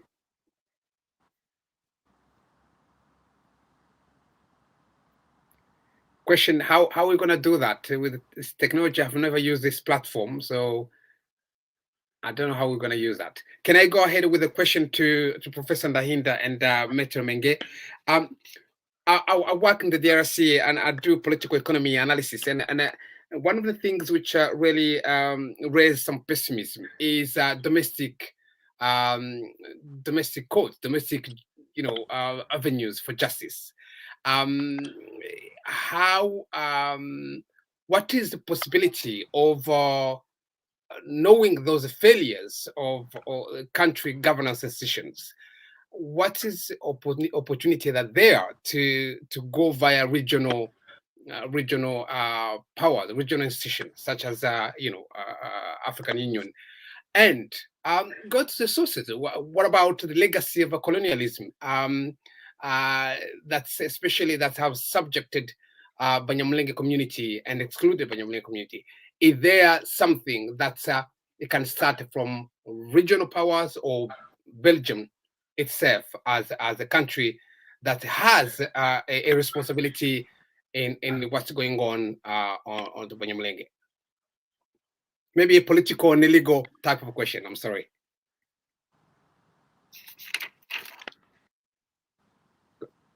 Maître Bernard, vous voulez y aller avant ou go? You can go. I have some ideas after to share with the community, but begin, Felix. Thanks, Alex. I mean, lawyers tend to be hated for being too formalistic, and unfortunately, that's true for legal institutions. So the problem with use of a lot of regional kind of mechanisms, you are talking about, let's say, African unions. I guess you are thinking about, for example, the African Court of Human Rights, or Yes. or you might think of maybe quite a lot of African Commission before that, maybe in Banjul, or whether you are talking about UN mechanisms, like you have quite a lot of treaty bodies, civil political rights, economic, social, and cultural, and torture, and all of the rest, discrimination convention. A lot of enforcement mechanisms for those tend to require somehow that the actor seeking a remedy has to demonstrate that he has pursued domestic mechanisms, and these were either unsuccessful or they were unavailable. One of those two, unsuccessful or unavailable. So for that region, you might be very much right. I guess it would be very much of a surprise to think that Congolese courts are at a better image than the rest of the country, which is pretty much in a chaotic state in nearly all areas of governance. And we know very well that they are corrupt, they are slow, and seeking true justice is more utopian than real. But it's a mechanism that is worth trying. That's one. And second, you can't fully dismiss them as well. We know that through international campaigns and so on, in recent years, there have been quite a growing jurisprudence of those courts punishing some of the criminals. So especially like military courts have had a record of condemning quite a number of people who committed atrocities when they proven to have committed those atrocities. So keeping that in mind, I guess we shouldn't fully dismiss them. And second, you should always understand them as a next step for moving towards other avenues when those mechanisms, domestic mechanisms, do not get successful. For your second, I'm so much tempted to leave it to my Belgian friend here, but I guess one of the good things as well, which you know very well, is that we know that Belgium now has a parliamentary commission which is looking into its colonial past. As an academic, at least, I'm very curious to know what report they will come up with. And I understand that probably the Banyamulenge have followed closely what is happening there. I wouldn't be surprised if they have taken action as information was requested from different kind of actors. So I would hope that there was information submitted. And once we have what comes from that commission, I guess it might be a good kind of platform to start from in looking at to what you are talking about, Alex. Back to you. Back to you, plutôt, Bernard.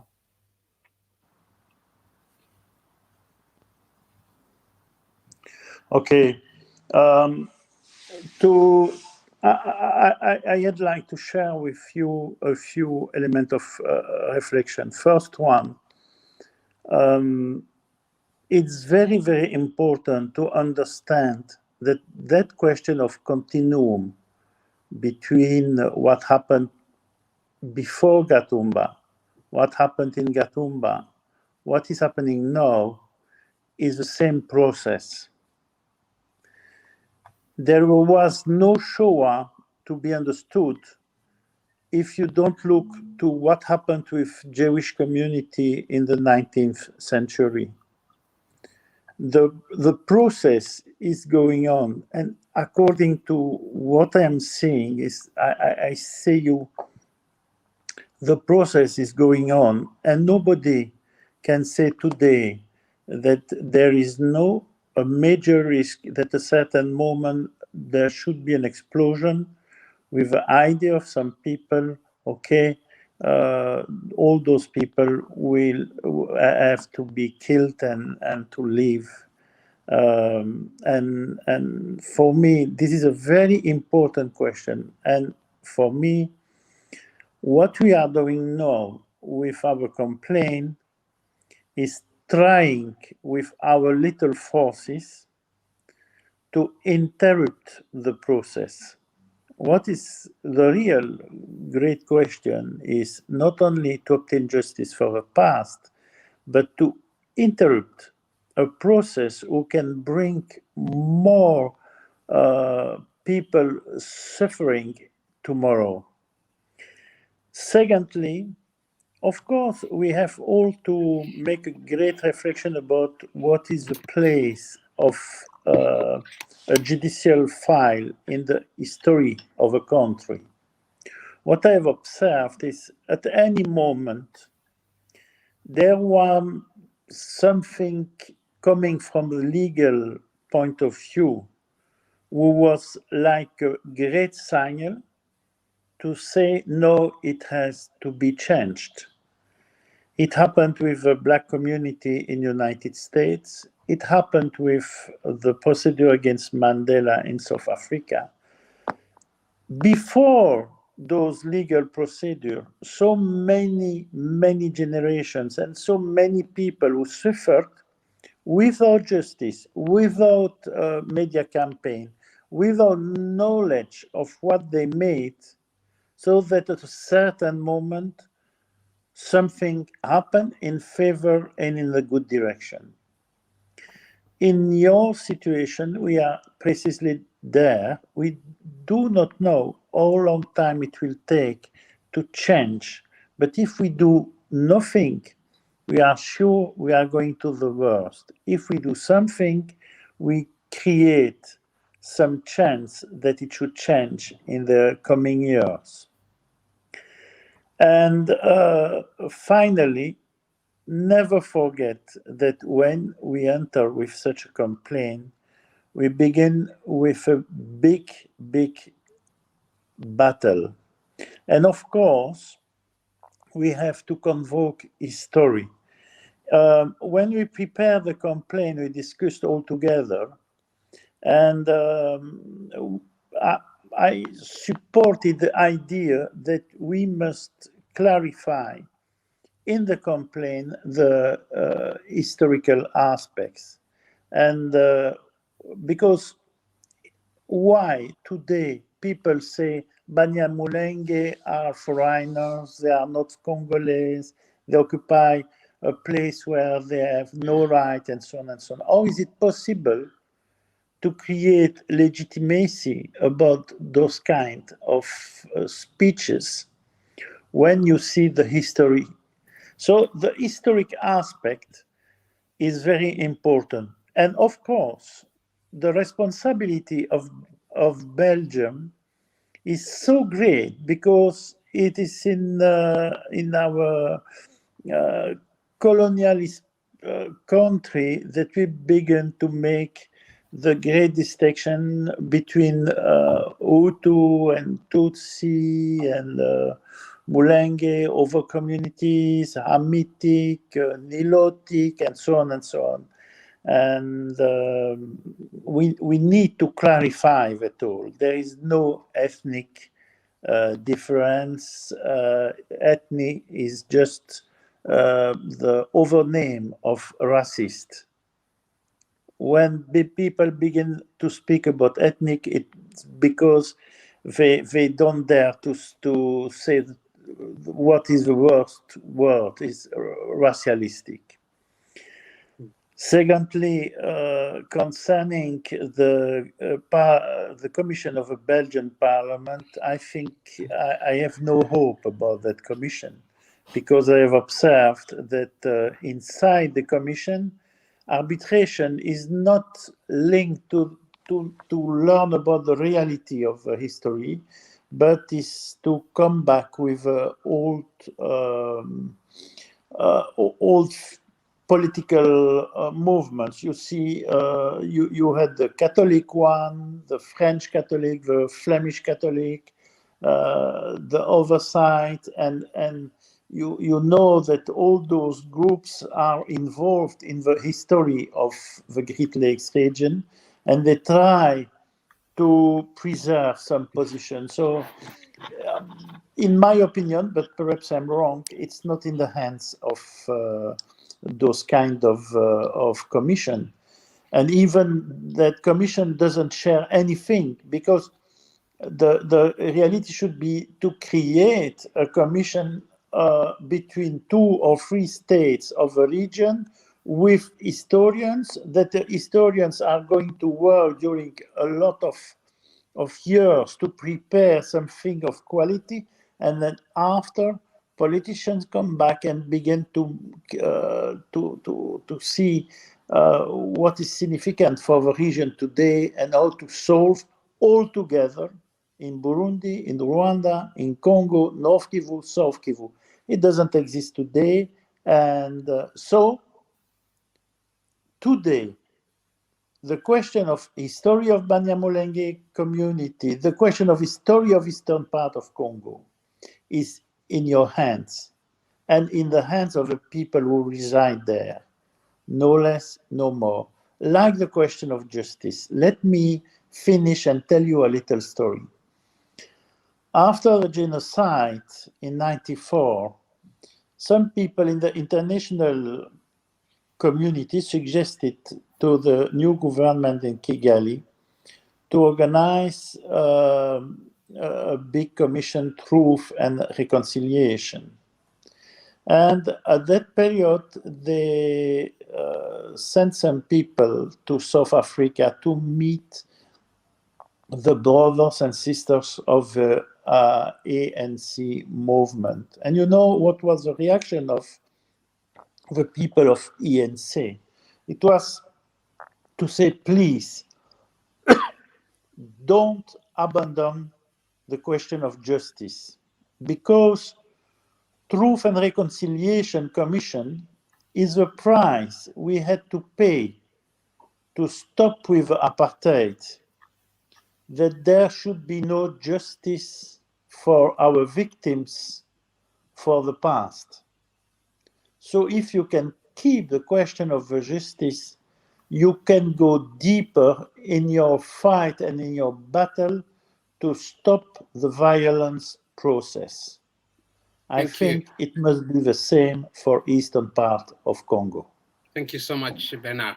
Thank you for your insight. I really hope the host, Innocent, or any assistant is taking note of some of, especially some of the questions that will be asked and the response from the speakers and experts. Thank you.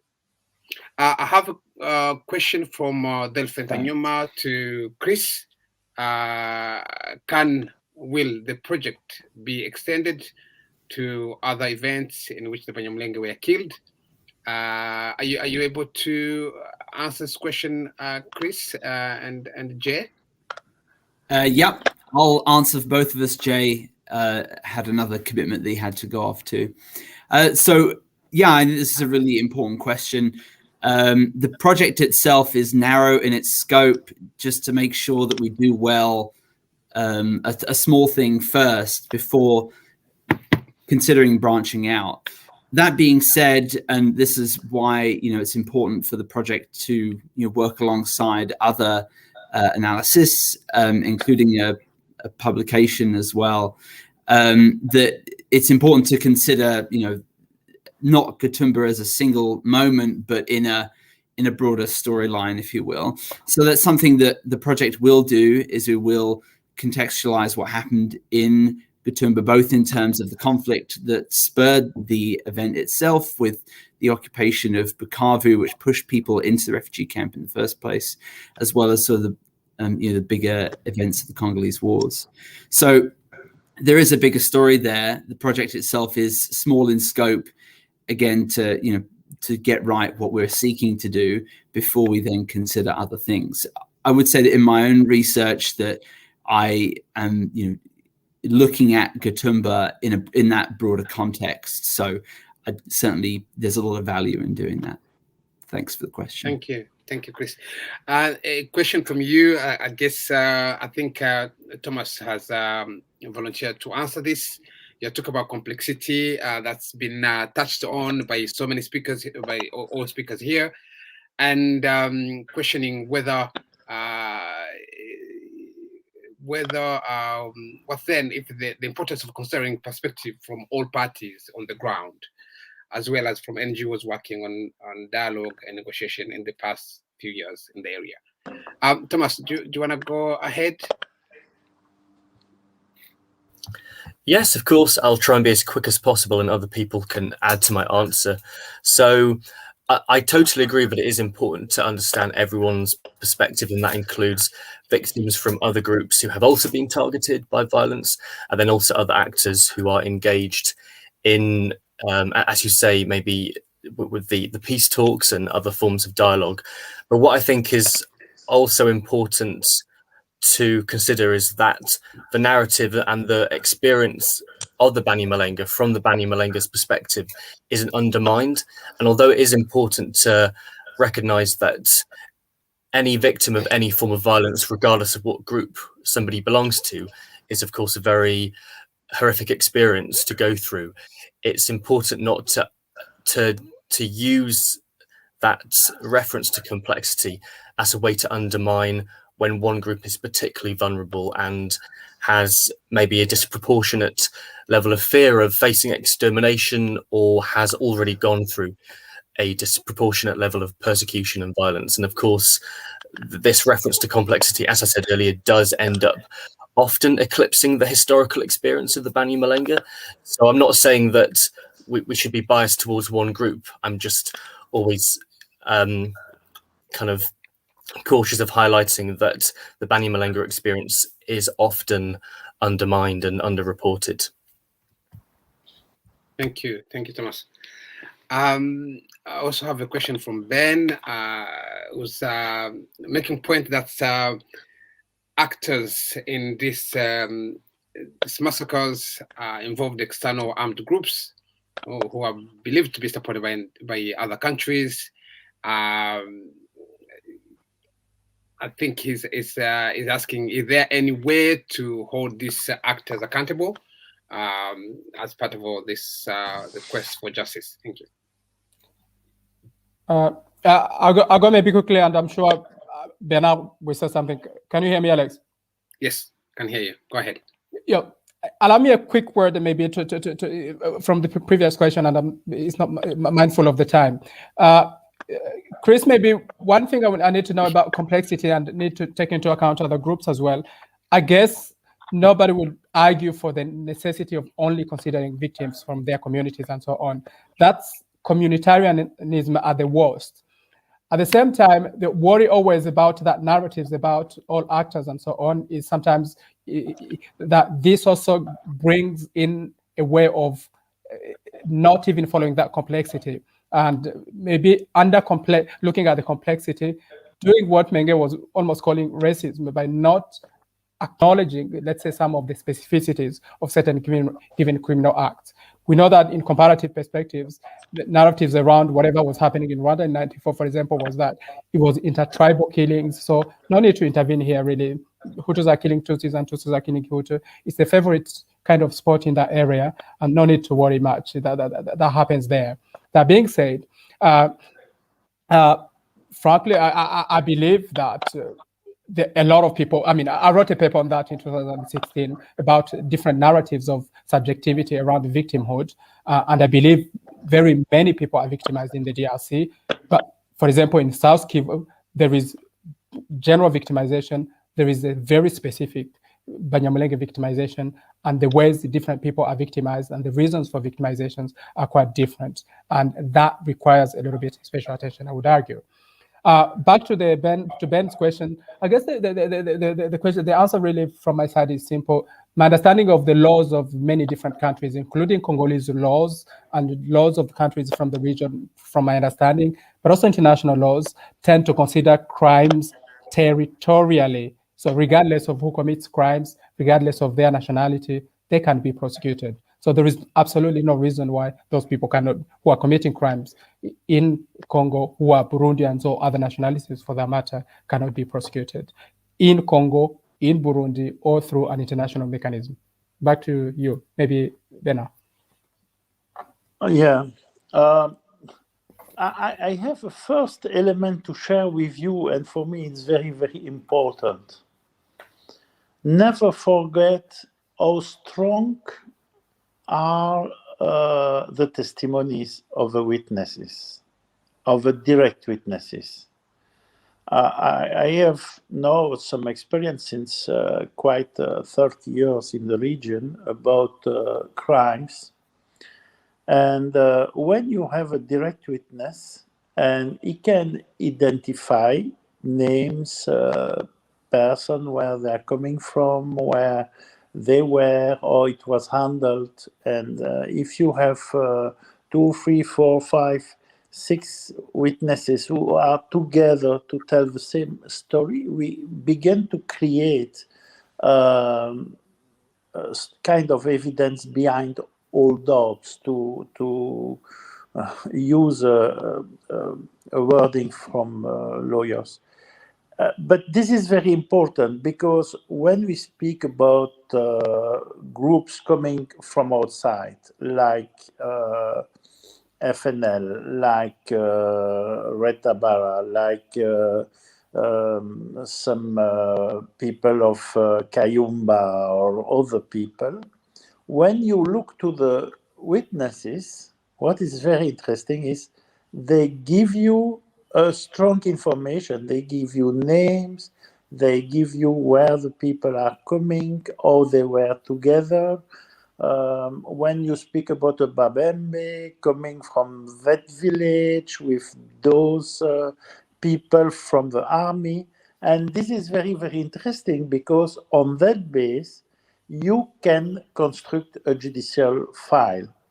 And this is a great difference between human rights reports or political reports or other documents, and what is the day-to-day work of lawyers or investigators to bring back some strong reality. And I have to add that today we have additional elements, is laptops, mobile phones. With mobile phones, I have observed that now we can create material evidence above the testimonies, because, you know, there were some people with ideology saying Tutsi are all liars, and you know, that kind of things. But this is not easy for them to continue to say that, because now we have strong elements. This is very, very important.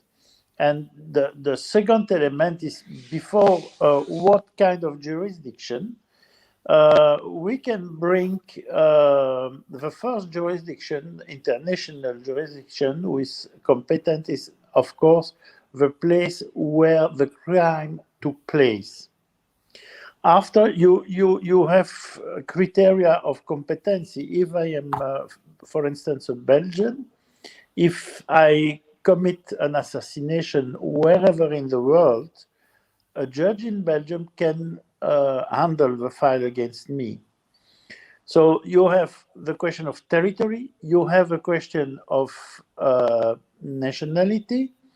Third, you have the question of the residence of victims when there are crimes against humanity or crimes like genocide that can justify international jurisdiction with when the people are can be found there.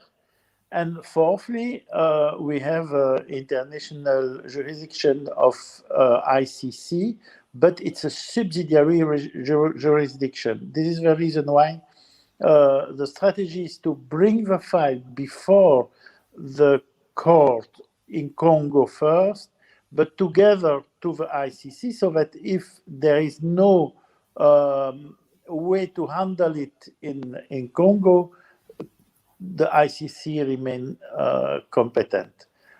It's the same concerning Burundi, with one problem is that the international jurisdiction of ICC didn't exist when Gatumba massacres happened, but I am not going to enter in technical questions. So you see, when you go deeply with investigation, you can break very, very good elements of evidences, and it clarifies very much what happened. And secondly, there are different ways, but of course, at a certain moment, it's a question of judicial governance by the states, and that's not easy.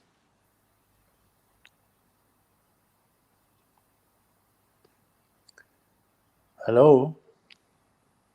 Hello. Thank you so much, Maitre Bernard. Thank you. I will be obliged to leave you. I am so sorry. If you allow me, that's okay. I present you my excuses. No, thank you. Thank you so much. I think we still have Professor Felix, your colleague here. So yeah, please, if you have to and go you to know other everything about all our efforts, and I thank you so much for his strong contribution. This is a perfect partner for me. Thank you so much. Thanks very much, Bernard. Merci beaucoup. Merci. Thank you. Bye-bye, Great. everybody, and, Bye-bye. and I am with you. Thank you. Thank you. Great. I think we're coming to the end. I need to hear from the host, Innocent. I think we are finishing. I guess a remark point to all of you speakers. I can summarize all speakers in two contexts: the legal and academic interventions, research, and legal process. It is really to see how these approaches often can work in a parallel to policy policy making or policy and decision making. For those who are involved in research, it's really to think about what are potentials for this for your work to be disseminated in spaces where we're more likely to hear responses from policymakers. And for those in a legal context, is really looking at how these legal approaches are going on, these legal processes, how can actually be an opportunity to influence political decisions. I know this is really kind of a naive comment from a legal expert, but we need to keep thinking that side because of a ticking time. We should have given you the context beginning. We're talking about 85% now of villages of Banyamulenge have been destroyed. Their livelihood in terms of cattle herding has been destroyed too by probably over 90%. Now really we're talking about a very small community which is kind of like a concentration under siege. So therefore, this type of approaches need to be proactive in terms of reaching the powers that could actually be able to respond in other ways. Yeah, a big, probably big, ambitious question to you to think about. Okay, I will hand it to the host. Is 7 o'clock now. The time that we were supposed to finish. I don't know whether Innocent want to say a few words, especially to thank the speakers, so that we can finish. Thank you. Giving me this time to thank everybody. Thank you, Chris. I can see you. You did a very good job. We've been all year working together, taking testimonies from all the witnesses all over the world. Thank you very much, Delphi, with what's the name again? Sorry, I forgot the name. And it's me who invited him. It is Delphi who let me know him. I need to say his name before. Thomas. Thank you very much, Thomas. The very brilliant presentation from the history context of Banyamulenge till now, what is going on. I really appreciate Felix and everybody who participated, the witnesses who give testimony for what's happened to them in Katumba. It was a really, really brilliant meeting. I want to highlight one thing before we finish. Gatumba project is quite now 17 years so far. There's nothing has been done so far.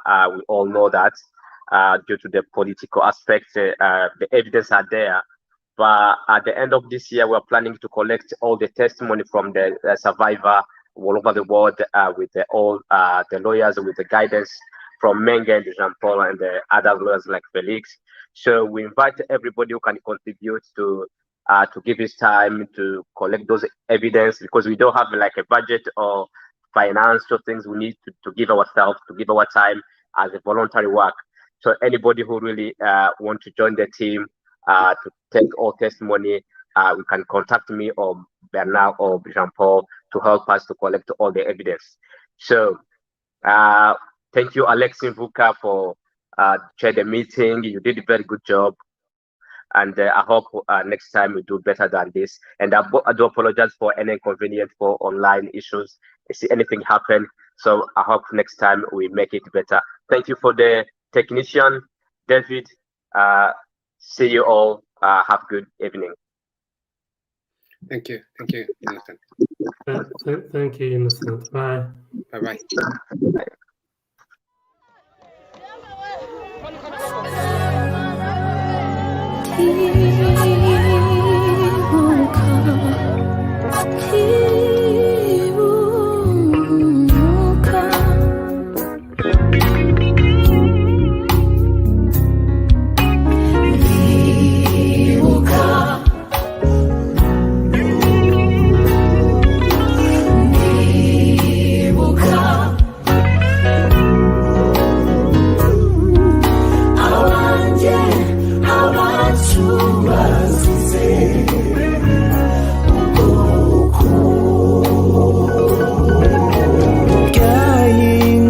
Kumisi 13 ukwezi k'umunani 2004 mu Gatumba narahekuwe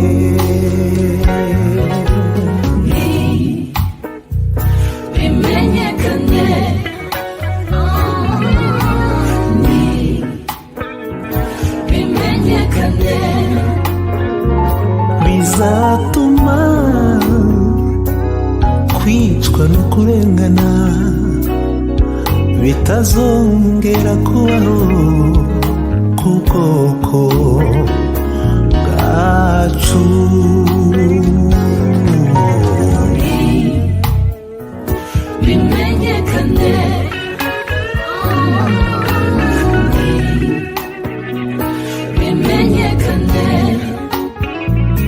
Bizatuma tutongera kumva induru y'abicwa, bizatuma tutongera kubona abiruka bahunga.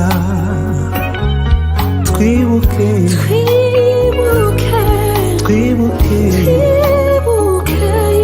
Abanyamulenge bishwe rubi.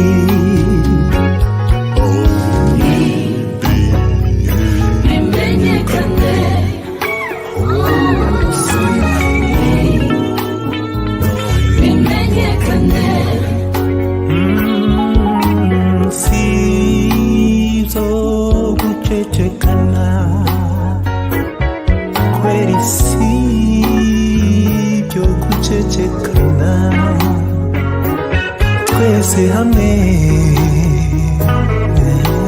twibuke, twibuka abacu.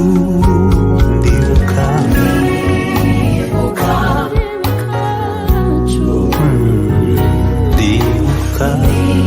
ndibuka, ndibuka impinja n'abana bato bishwe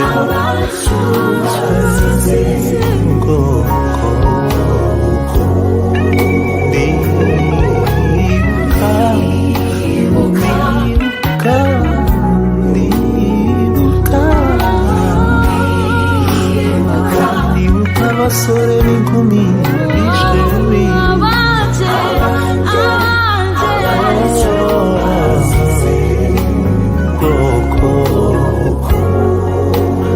Ndibuka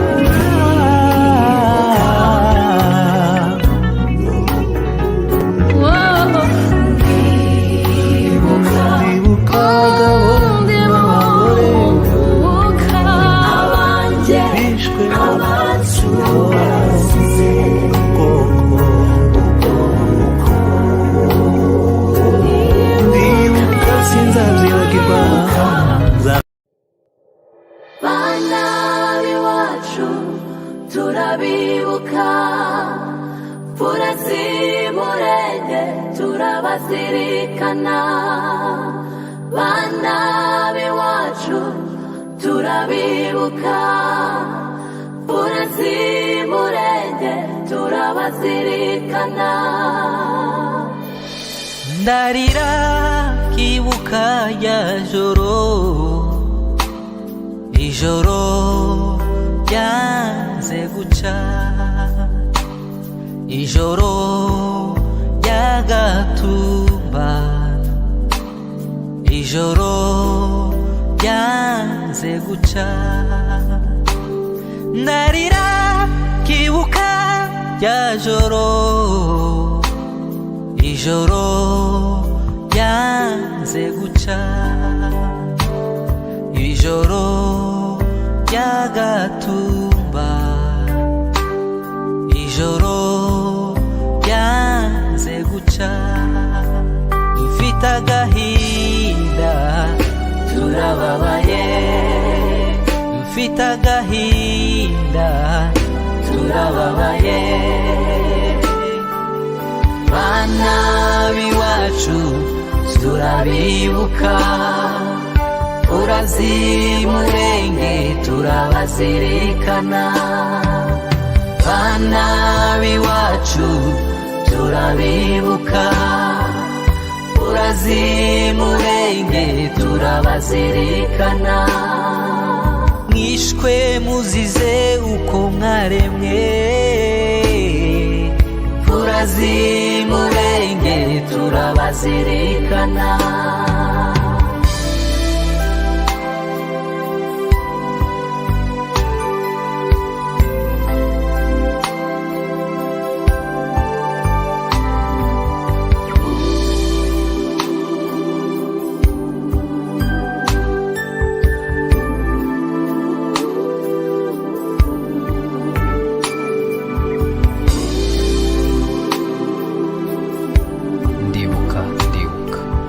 ndibuka Kadafi Minyati na Nyamasosoro tekereza ndibuka Nyaumure Gasosi ndibuka Ntarutwa Nyamusore na Bisetsa Rukamigo ndibuka Fiye Haizuru na Nyabyiza Gato ndibuka Munoni Muhimuzi na Esperance Shema ndibuka Musa Shoni na Ziraje Kasa ndibuka Dudu Bitati na Bebe Zaroti ndibuka Neza Kanyabitabo na Chantal Musafiri ndibuka Claude Gabingi na Lydia Musafiri ndibuka Muhora na Mandevu na Fisto Buto ndibuka Nyabyinshi Muhire na Dando Mukwi ndibuka